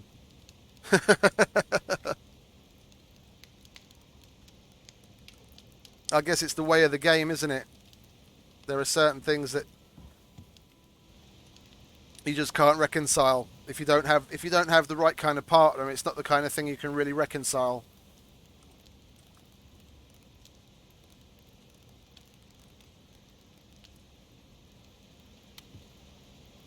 Oh, congratulations. Nice. My best friend's wife just gave birth a few days ago, about a week ago. They have twins, two little girls. Oh, a special forces map. Okay. Yeah, I think I know which one you mean. I think I know which one you mean. Well, life goes on. Gaming, people as much as gaming evolve.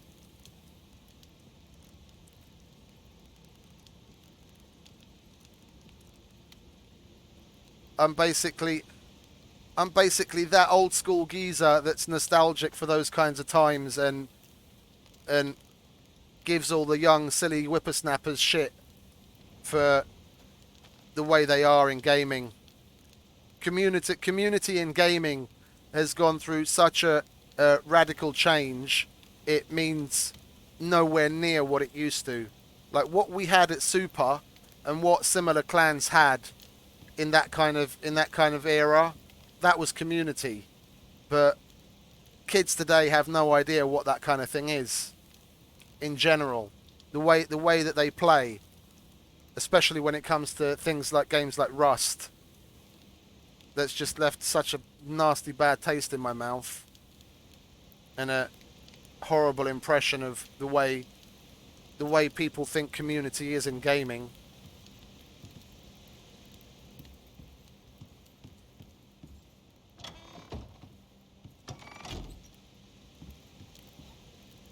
I mean, we were so close, Nick. Before I joined Super, I was in another clan, in a UK clan, and I remember when I'd come home from work, the first thing I'd do, I worked together. I worked together with my girlfriend, so I didn't come home and kiss the wife and all that kind of stuff because we'd been together all day. I'd come home, kick my shoes off. The first thing I'd do was go sit down at the computer, start up TeamSpeak, put the headset on, and say hi to the guys. Like when you step through the door at the pub, you say hello to everyone and whatever. Yeah, and you catch up for like 10, 15 minutes. How was your day, and you know, tell a story and listen to everyone else, and then I'd say, all right, mates, I'll be back in a bit, and then I'd go off and eat and spend some time with the girlfriend, and then come back every day. They were like almost extensions of the family, and I felt somewhat similar in Super to a certain degree, with at least the majority the majority of the higher up people in the clan that actually spent a lot of time there. Yeah, yeah. It was DDHC, Death, Destruction, and Honor Community.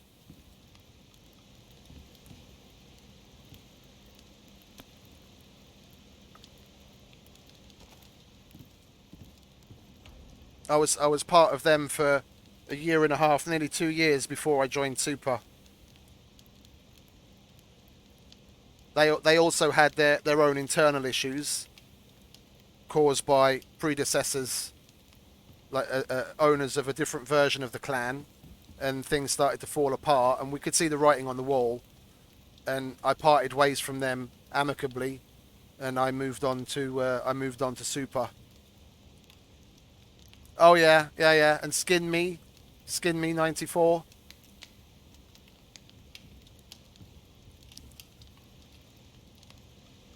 I had contact with Skin for quite a few years, even after when I was in Super, and after I was in Super. He used to call me up every so often, and we'd chat away on the phone for hours. Him going on about his old lady and the situation with him and the custody of his kid and what have you. Poor bugger. That crazy lady fucked him over.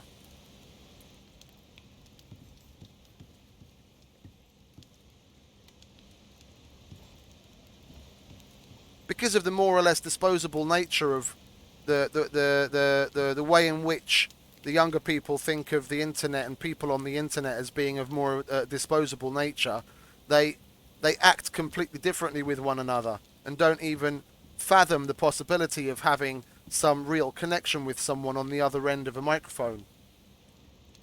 Yeah, some of the guys in the clan I'd never even seen physically on a webcam, but I could say they were one of my best friends. I knew about their life. Yeah, okay, I'd seen pictures of them, so I knew what they looked like, but, you know, we spoke to each other day in, day out, and we shared details of our day-to-day lives with one another, just like you would with, like, a real in-life, in-person friend. And you just don't see that happening anymore. Or at least not to the degree that I... Nah, not so much. I played BF4 for a while, but I'm just not into it anymore. It's completely different as a solo, trying to trying to uh, get a squad of people around you.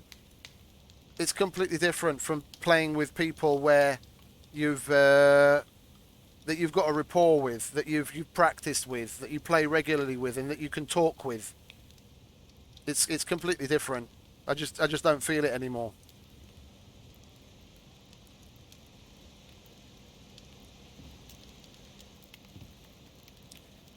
You still there, Stormy?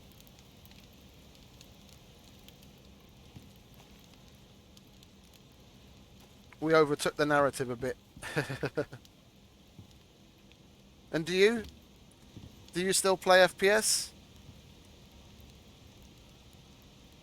I thought Amazon was the only one there. She's blonde, but she's Dutch. I don't remember a German girl. I remember a German guy who also got in trouble with the upper management and then eventually left and made his own clan, the Old Men Gaming. I can't remember what his name is now, but I don't remember a German girl, no.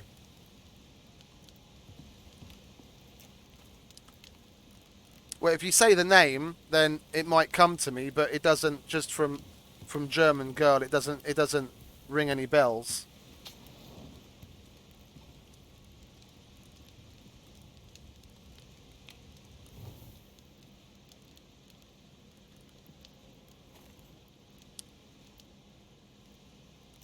We need more. I didn't finish emptying that cave, did I? Let's go and do that. I can do that while talking.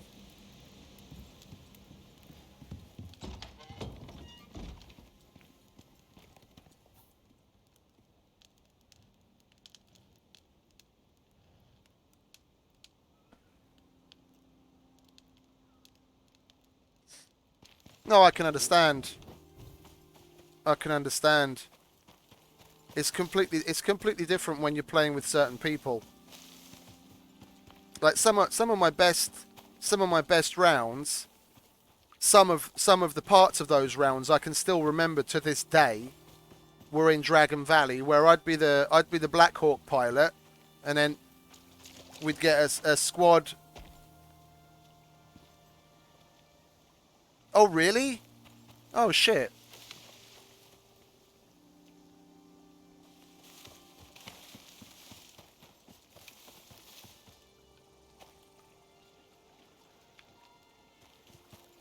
What, she might have been before my time. She doesn't ring any bells. If you remember the name, it might jog my memory.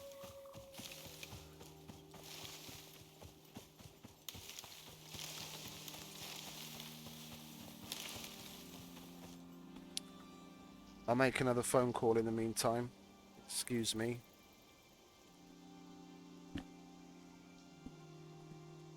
We have a particularly important shipment that I need to keep on top of, and it might come to it that I have to quit the stream for a moment. But I have to make sure this gets done, otherwise we're going to be in deep shit. Well, the customs guy isn't picking up the phone, so he's probably talking to the customs people right now.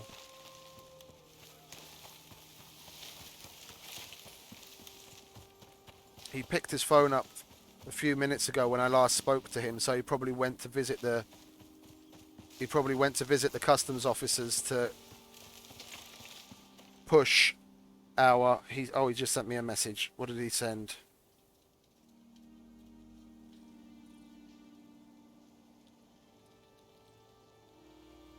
Okay.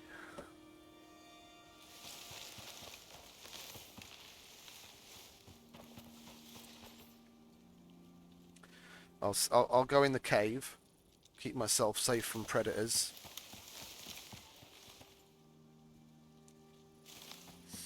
Oh really? I wasn't aware of that. No, the only relationship I was aware of within the clan was Amazon and Boar.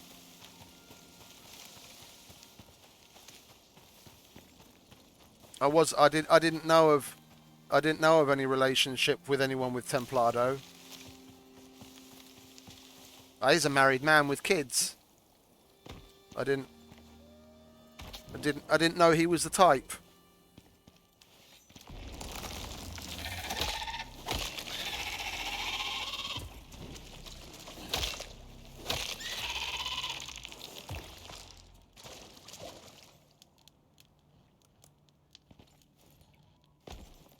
Oh, we emptied this cave. Okay.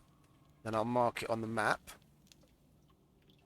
as empty, and then we can move on. Oh, but while I'm here and I'm safe from predators, I need to send an email.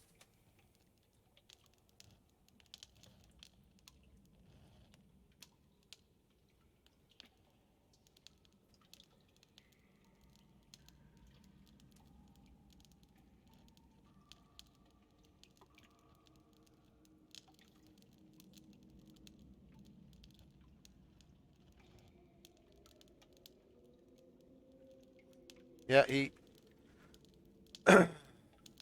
beat me to it. The guy in question already sent a mail. I have to... No, I understand. That probably was just before my time.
I loved Bad Company Vietnam.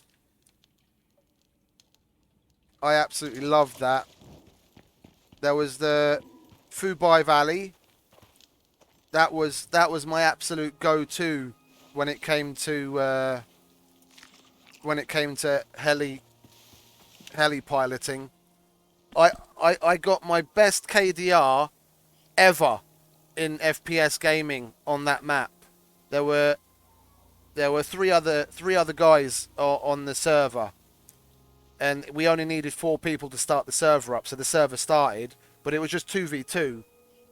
So I was like, "Do you guys want to do a 3v1, like me against the rest of them?" And they were like, "Yeah, sure. Have a bit of fun until the server started up. If it started, if more people joined."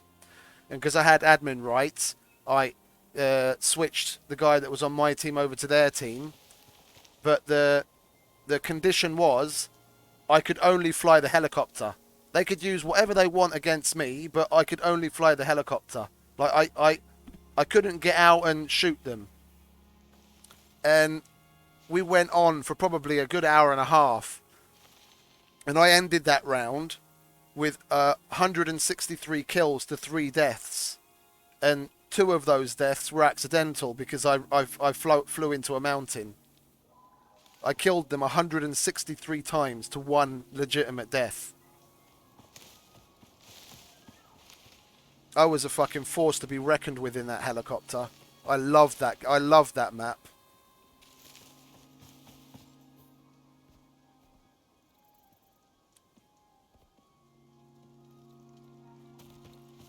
Oh, we did that kind of stuff all the time. I remember with Steph. Steph was absolutely fucking ridiculous with the pistol. He was lethal. He was absolutely... Oh, I really can't even put it to words. It was insane. It was almost like he had an aimbot in his hands. And there were a number of times when it was just us trying to start up the server, and I would 1v1 Steph, and we'd both only use the pistol, and a lot of my skills from with the pistol came from training against him, giving me tips and just the practice, being forced to try and improve the hand-to-eye coordination.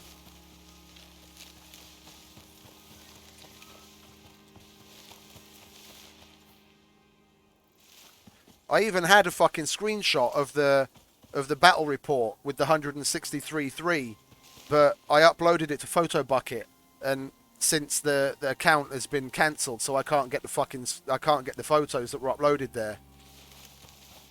Out of all the screenshots I've ever taken of anything, that's one that I would have fucking saved to print out and put on the wall, but I lost it. Like if I went online on the battle log, I could probably go through my history and origin and find it, but it'd probably take me hours.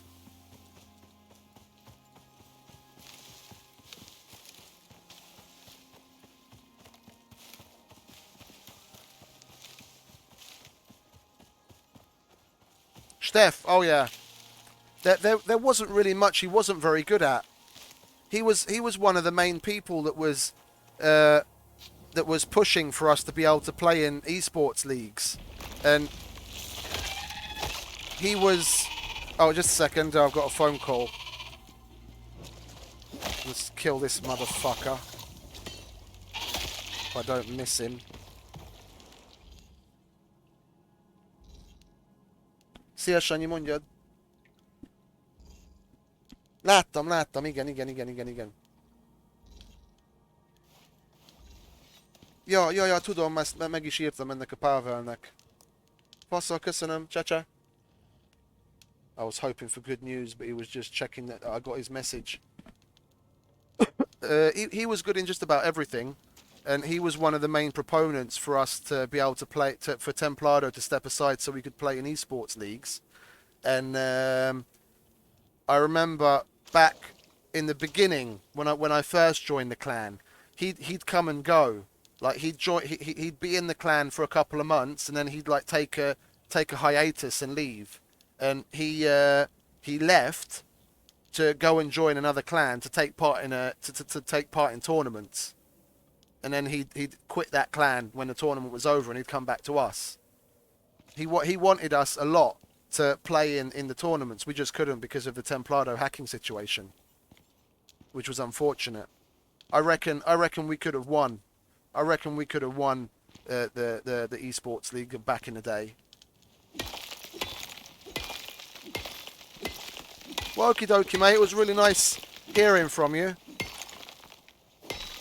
Stop by every now and then, eh? I stream pretty regularly. It was nice catching up, having a chat.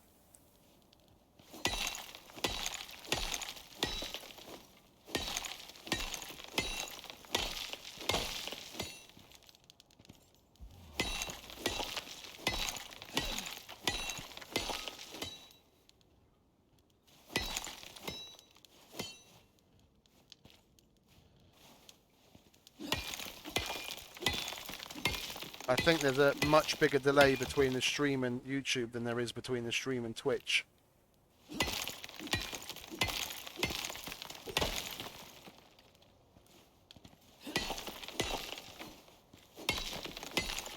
Oh, that was nice. Blast from the past.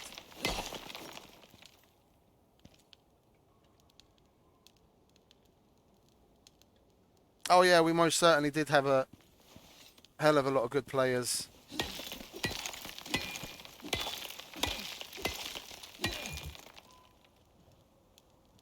Oh yeah. I've spoken about him many a time. He's the one guy in the entire clan that I never even heard his voice. I knew the guy for nearly 4 years and I never even heard his voice. Let alone see on video. He was always very elusive. Always. Allegedly, Boar and Putana had spoken to him, but even they hadn't seen him.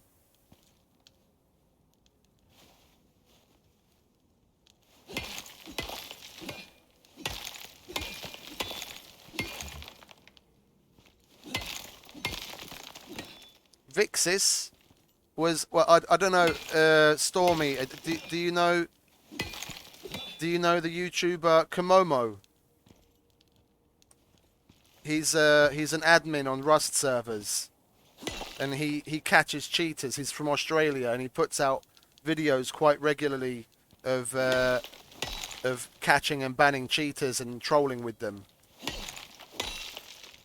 And you Skyped Vixis. I'd never even heard his voice. He was more of a ghost to us than anything else. He was a legendary cheater catcher. No, I can imagine. I can imagine. He would have been right up my alley. He was a bit of a cynical comedian.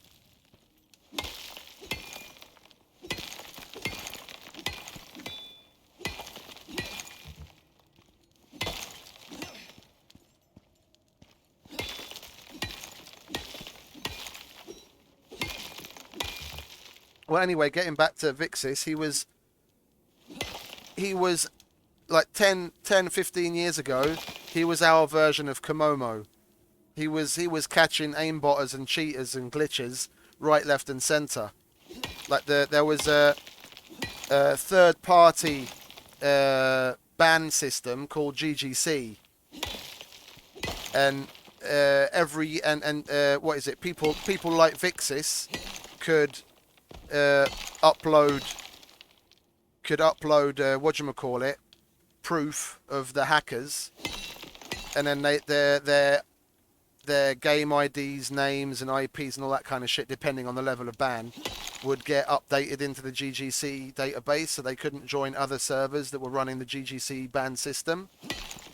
And year on year, Vixis was receiving like prizes and gifts for them for being one of the top people reporting cheaters in the GGC system.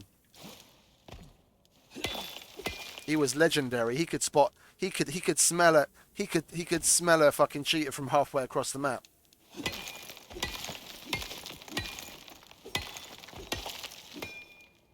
No, I can imagine, but I never had the opportunity, the privilege of speaking with him. He was always very elusive. I don't know. Sometimes he came off of he seems like someone like me, like a bit cocky, a bit arrogant, and very sarcastic. So I probably would have got on with him quite well. It's just people were quite standoffish with him because he could be a bit aggressive in the forums. I have to make the phone call again. We just received information that we were waiting for. And the level of proof that he had. Nahai megjött, csinálod? Közcsö.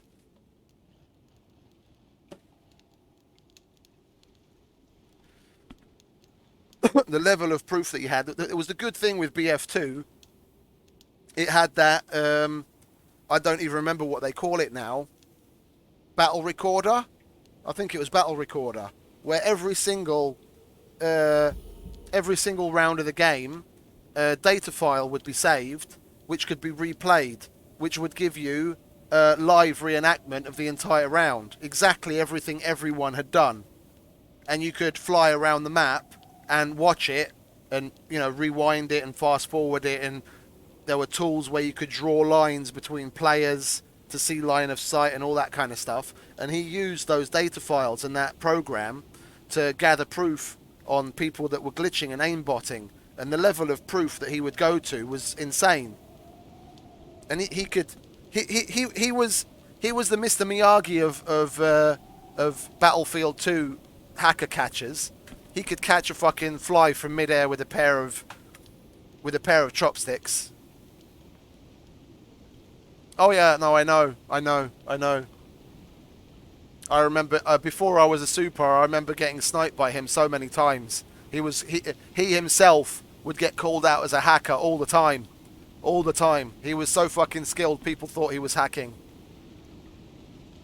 Oh, he most definitely did. He most definitely did. And he was good at it. He was fucking good at it.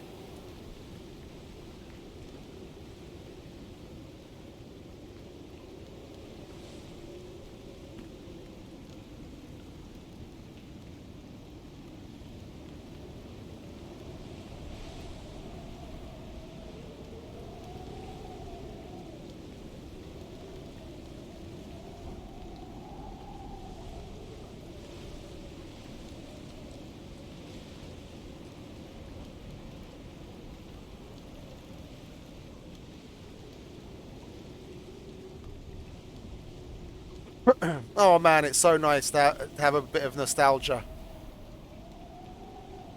That was an amazing little blast from the past. Put a smile on my face for sure.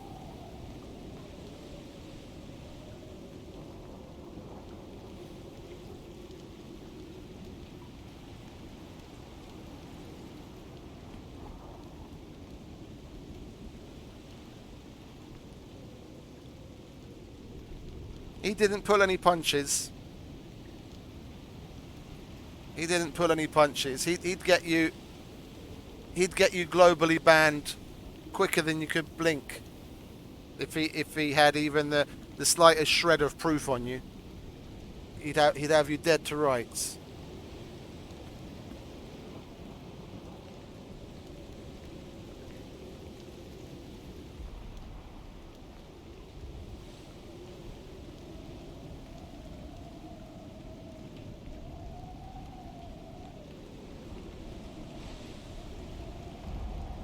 Hello, szia Tibi!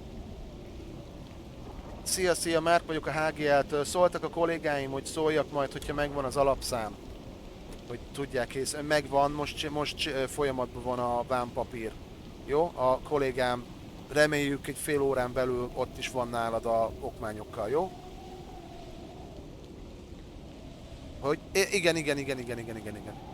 Igen. Jó? Oké, faszal, köszönöm szépen. Hello.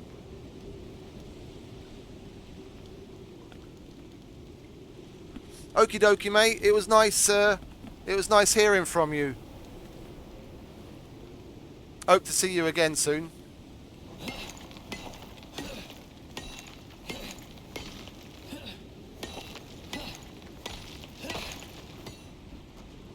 The ghost that walks.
Oh, I've just got images of the days gone by playing in my mind after that now.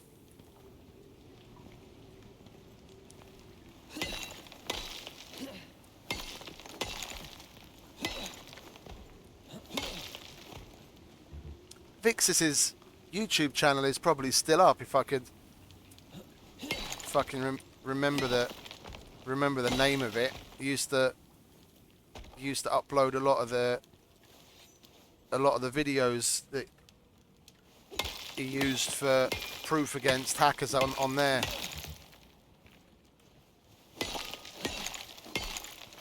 Very interesting shit.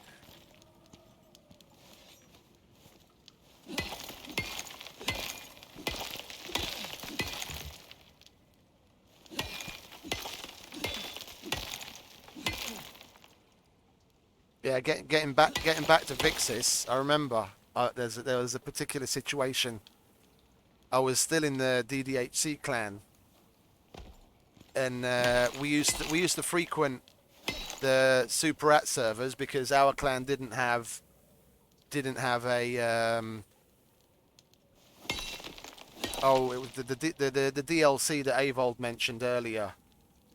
I can't with the Russians and the Chinese. Oh, I'm scrolling back in the chat to find it.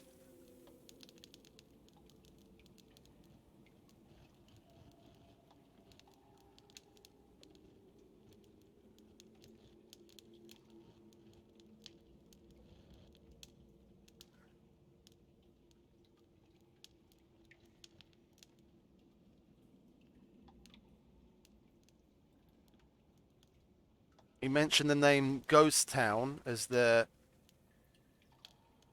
map, and I said, oh, I don't remember that one, and he mentioned it was part of that DLC, and then I was like, oh yeah, okay, I remember now.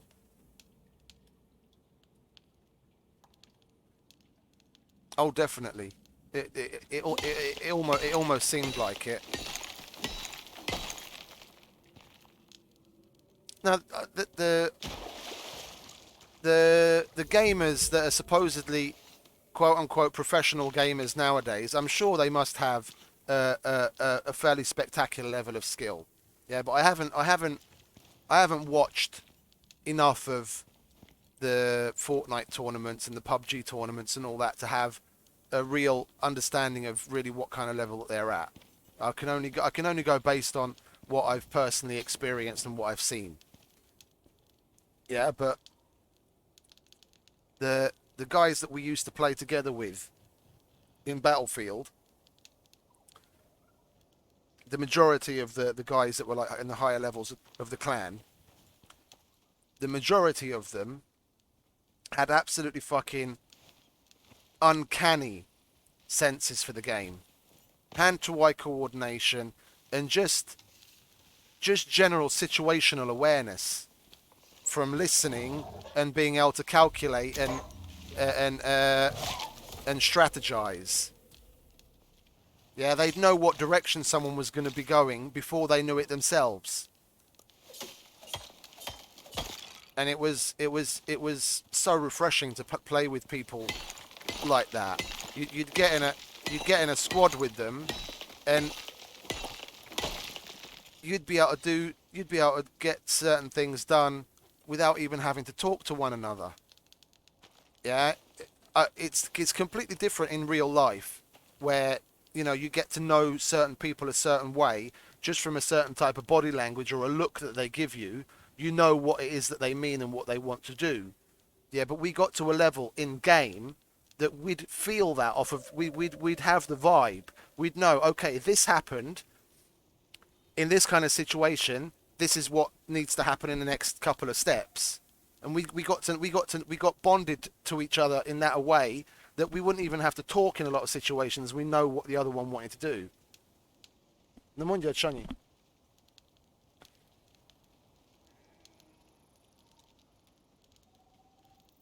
Jó, és akkor leviszed a sofőrhöz? Egyszerűbb lenne, ha levinnéd hozzá, igen.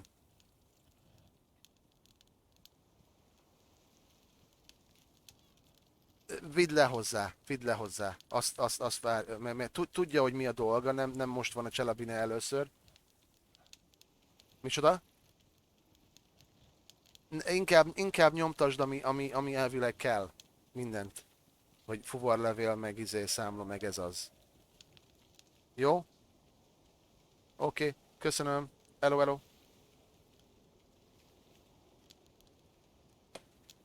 Oh, definitely.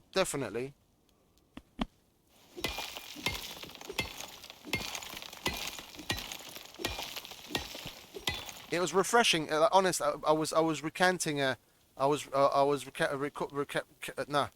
recalling a certain game in Dragon Valley that I remember with particular fondness. But we had one round in particular, but quite a few rounds in quick succession where things went particularly well. We had a group of said guys on Dragon Valley. I was the heli pilot, the Black Hawk heli pilot, and then the rest of the and I was a medic, so that people that were in the heli, if they were injured, would get the effects of my being a medic. It would heal them, and without having to tell other people. Yeah, there were, I can't remember whether it was 6 or 8 people in a squad in Battlefield. I think it was 8 now. But anyway, without having to say anything, the rest of the squads aligned themselves in such a way where there were at least 2 medics, 2 support, 2 infantrymen, and then whoever was left. Maybe there was another there was a sniper and another medic. Yeah, and always there'd be a medic in the lead. A medic, if there were 3 medics, a medic in the lead, a medic in the middle, and a medic at the back. Support at either end, looking in different directions. And if there was a sniper, he'd bring up the back at a distance, covering us. And we'd move like that all the time. And you wouldn't have to talk about it. If you more often than not played a certain role, you'd automatically align yourself to a squad that still needed a certain person. And I had a perfect setup of a squad like that. Yeah, and then the other medics would get on the guns, on the miniguns on the side of the heli, and then the support guys, because they could repair, they'd be in the extra seats, and then while we were flying through the air, if the heli took damage, they'd be repairing the heli as we flew around. And then all we'd do is we'd fly from checkpoint to checkpoint, and we'd barely hit the ground. I'd come in, I'd hover, 5 feet off the ground, they'd bail out, I'd start to fly circles with, then the support guys would switch to the guns, and then I'd fly circles around the checkpoint, and they'd cover from the air with the miniguns, and then when the checkpoint was taken, I'd swoop in. People would already be standing ready to jump straight in the heli, and without having to say anything, whoosh, I'd be on my way to the next one. And we'd just go from checkpoint to checkpoint, decimating everyone.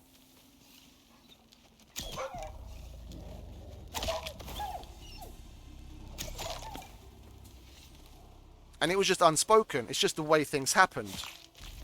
It was the way it was practiced, and it was the way people knew things had to be to get the job done. We were fucking clinical.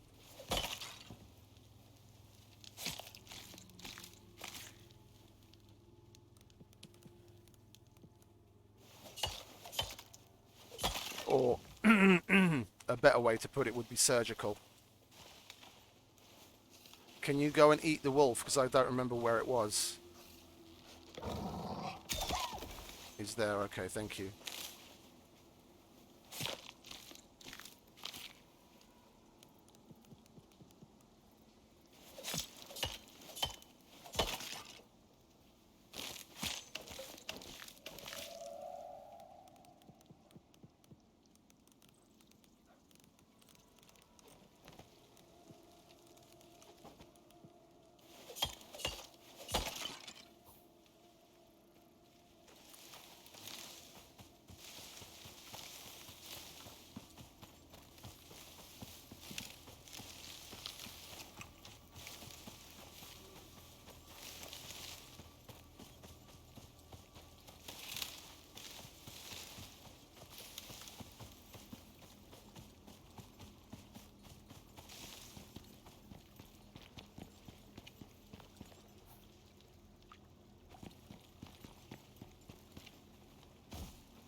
Ah, that that brought it all flooding back.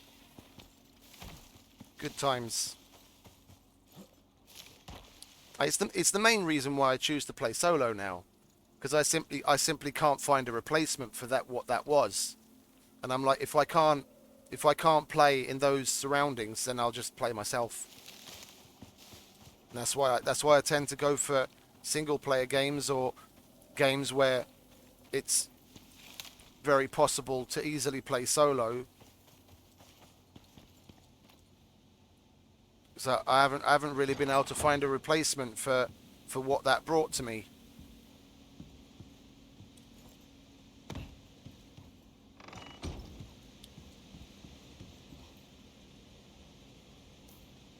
If I found it, I'd be unbelievably happy to be able to get back to playing in that kind of environment.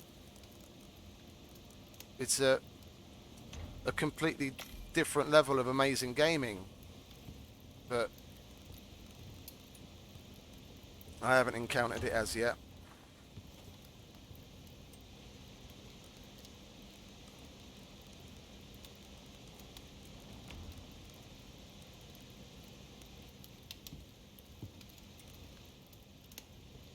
We want to put the platinum away as well, like usual. No, I know what you mean. I know what you mean. But if you're able to play in a group of people where the unpredictable variables are limited because people are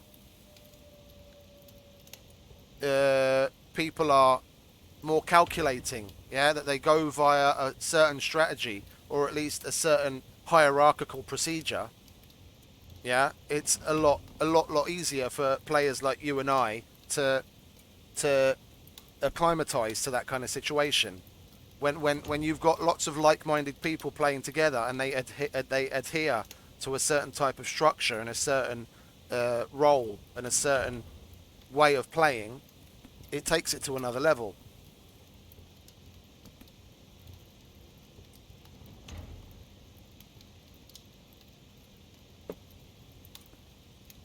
No, I know what you mean.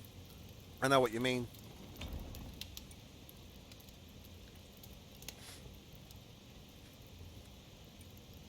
But regardless of what they do, you're doing you, and what you wanna get done in the way of objectives, whether they're there or not is irrelevant. It's still gonna get done. No, I know what you mean. I'm exactly the same way.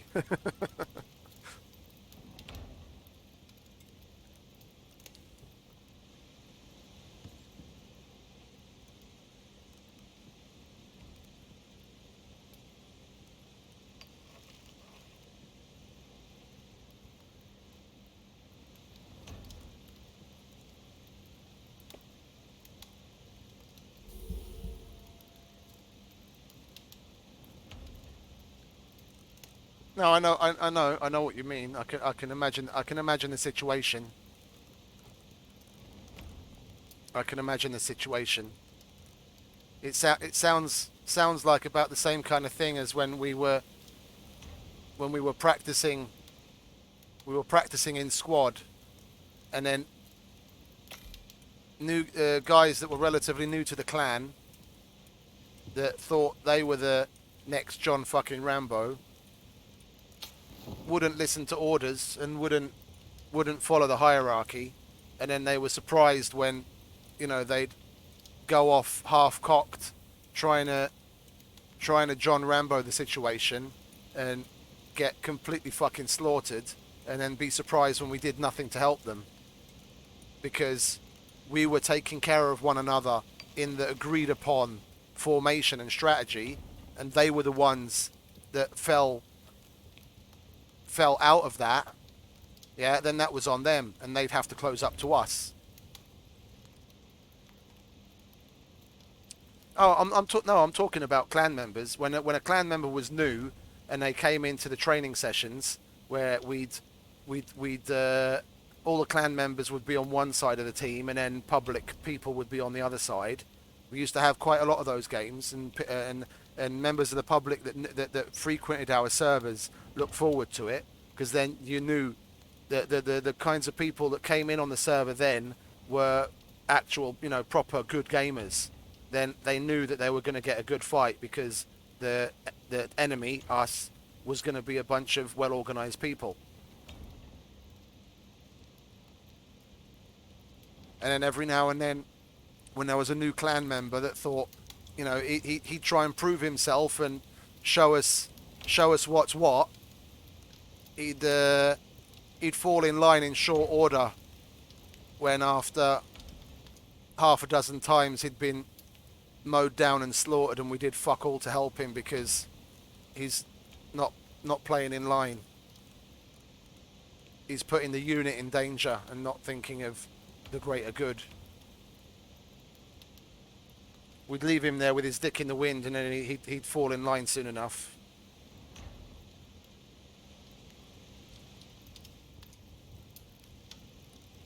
And then when he saw what we were going on about and the way in which we looked out for one another and the strategy with which we played, then they'd see, they'd see the light. They'd realise what it is that we were going on about. One, they'd have a lot more fun because they'd get the opportunity to make a lot more kills and die a lot less frequently. And then they took it more seriously.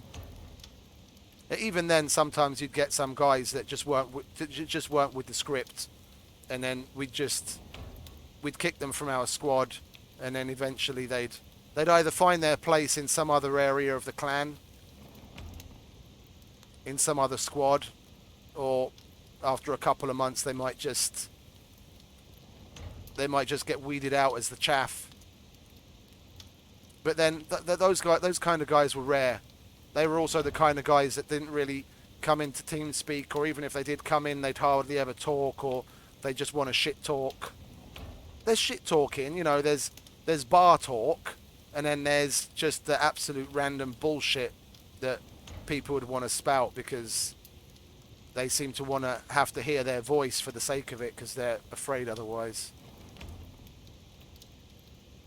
Oh yeah, definitely. Definitely.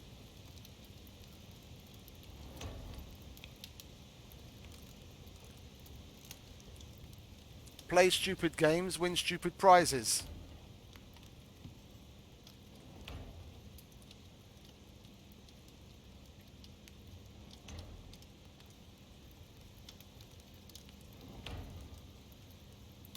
Okay, where are we? I've emptied... Yeah, silica. Okay. It's been silica the last 3 times I exited the house. I just keep forgetting and go and mine a fucking cave. Well, at least the important piece of work has seemed to work its way out. Oh, it's totally possible, but you've really got to have a high level of skill. And it's not necessarily just under the umbrella of skill. I'm not just saying you have good hand to eye coordination and you can make certain kills. You've got to have a a good level of situational awareness. You've got to be able to read. It comes back to reading the room. You've got to be able to read the room strategically and almost know what the other team is going to be doing before they do. And there are certain people that just have that experience and are able to apply themselves. Yeah, you could be the best guy with a fucking sniper rifle in the game, but it doesn't mean shit if every time you spawn, you run 5 meters and you get shot down by someone. You've got to have good situational awareness as well.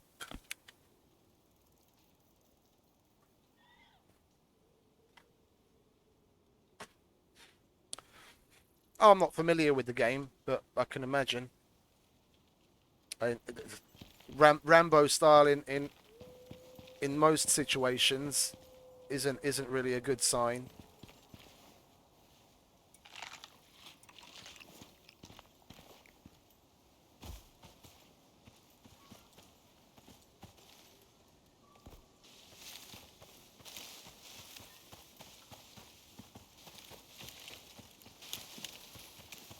Where are we? We're there. Okay, there should be a bunch of silica up against this mountain.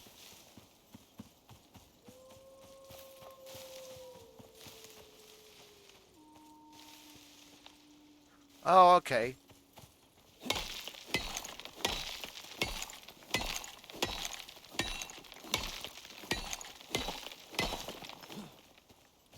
But I'm not really familiar with the mechanic of the game. Is it something where you've got to take resources and ammunition and things into account, or do you have the opportunity to respawn and have like infinite ammo bags and infinite med packs like in the game like Battlefield? Is there a element of resource management to it as well? Because if that's the case, then Rambo style is extra compounding the problem.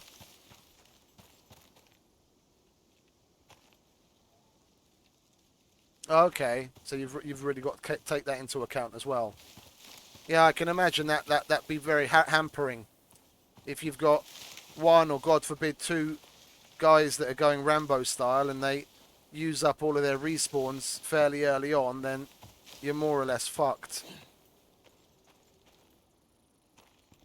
Oh look, I found myself a little glitch. You know how I noticed this? You could probably like replay on the video. I was running up that. Look, can you see it? Can you see it? You can see the node right there. I saw that node and I was like, what's that? And I came closer and I'm like, oh, that's disappeared. But no, it's there. You just can't get to it. The boundary of the mountain isn't set up properly.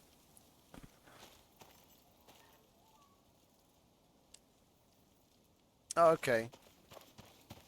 Yeah, but it's got an element of resource management to it. So if people are being idiots and squandering certain things, and they're just going to hamper the rest of the team.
Igen, mondjad. Micsoda? Nem tudom. Én megkap...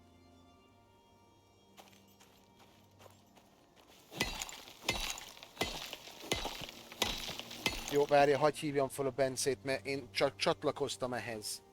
Mivel a sofőr már elvileg ott volt, amikor még a Bencékben voltak az irodában, azt hittem, hogy egy bizonyos részig intézve volt, és nekünk majd csak a tét kell intézni neki. Jó, cső.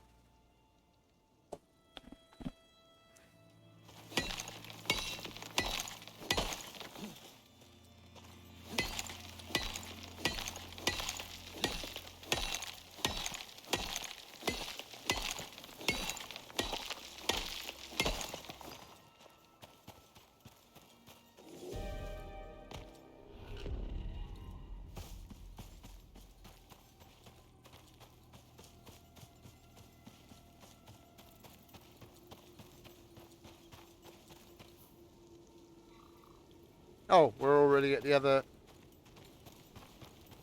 other cave. Well, we might as well mine that a bit.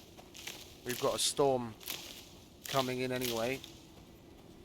We'll take shelter in there while we mine it up.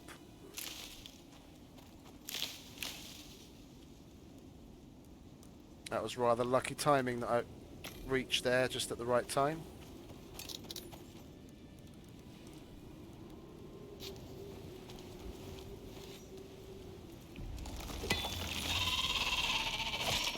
I keep forgetting about you assholes.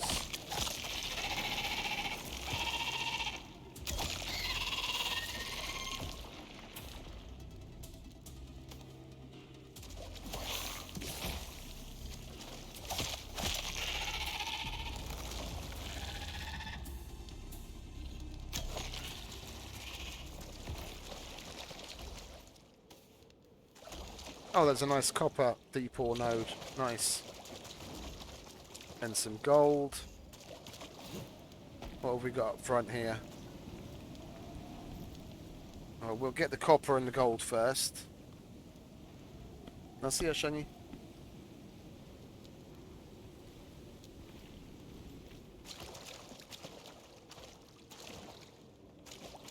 Oh, Lemondo. Jó. Oké, csinálom. De várja, mi a cégnek, a fuvaros cégnek a neve azt? Jó, akkor hívom a sofőrt. Köszi, csá. Yeah, I need to take care of something because my fucking colleagues have seriously dropped the ball. Seriously fucking dropped the ball. And I hate it when they put me in this kind of situation. We've got a super fucking urgent truck that needs to leave. And the truck has been sitting there since 4 o'clock in the afternoon. So they were still in the office. Yeah, and they know all fucking well, all too well, that the driver needs to have a certain set of papers from us to prove, to say that he can pick up a shipment in our name. Yeah, and they without a care in the world, left the fucking office without printing out that fucking paper to give to the driver. Yeah, and I'm 40 fucking kilometers away from the airport, sitting at home. I'm the one now, nearly 5 hours later, that has to prepare that at the last second just so the driver can actually load. The driver's supposed to be loaded and departing in 15 minutes from now, and it's going to take him 45 minutes to load the fucking shipment. And I'm still now preparing documents that they should have done 5 or 6 hours ago. Strike a fucking light.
The problem is one of the new guys has was taking care of a certain part of this.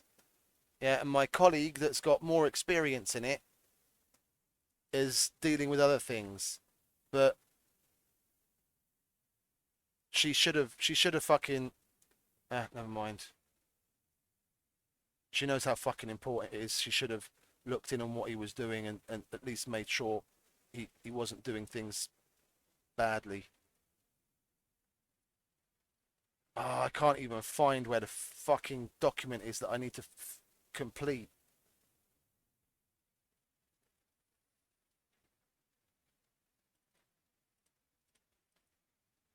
Because they've changed the entire fucking structure of how things are saved on the network, and now I can't find. Shalabiki Odashi, there we go. Fucking last.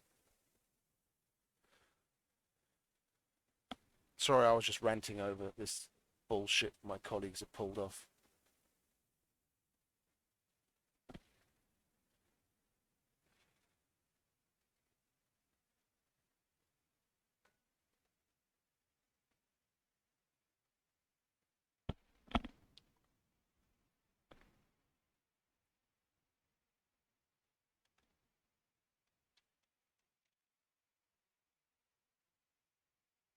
Na hello, szia Tibi.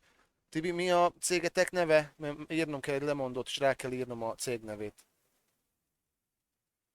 Ja, Rolling Cars. Jó, igen, azt vágom. Rolling Cars. Micsoda? Ja, vágom, Rolling Cars Kft. És mi a rendszámod? B, mint Béla?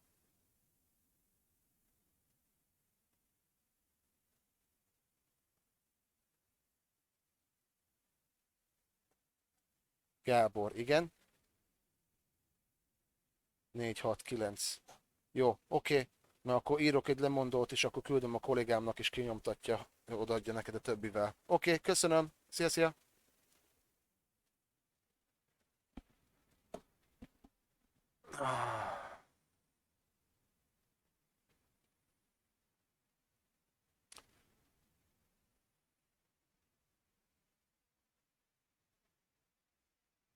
It's fucking air freight import 101. Yeah, you have a third party company coming to trucking company coming to pick up goods in your name. Then for the ground handling agent, you have to prepare a document saying that yes, the truck from oh, bro, yeah, hey, what's up?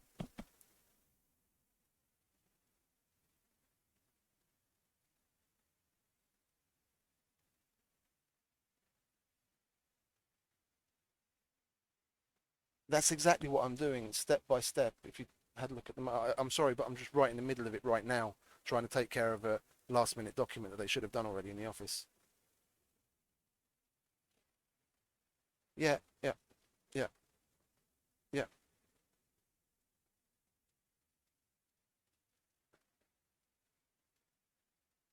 I've got that driver's number. I've just been in contact with him.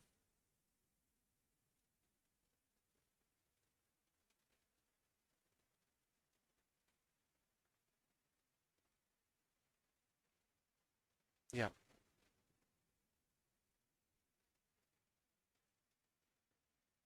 yeah. Okay, bye.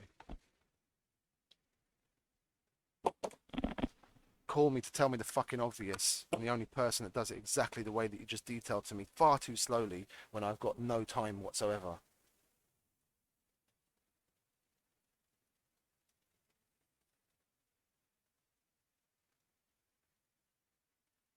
Now the goddamn fucking email is why do systems do this at exactly the wrong time? Open the fucking PDF already, you stupid piece of shit. You've got to be fucking shitting me. What's going on? He sent me the fucking T document for one box of 20 kilos.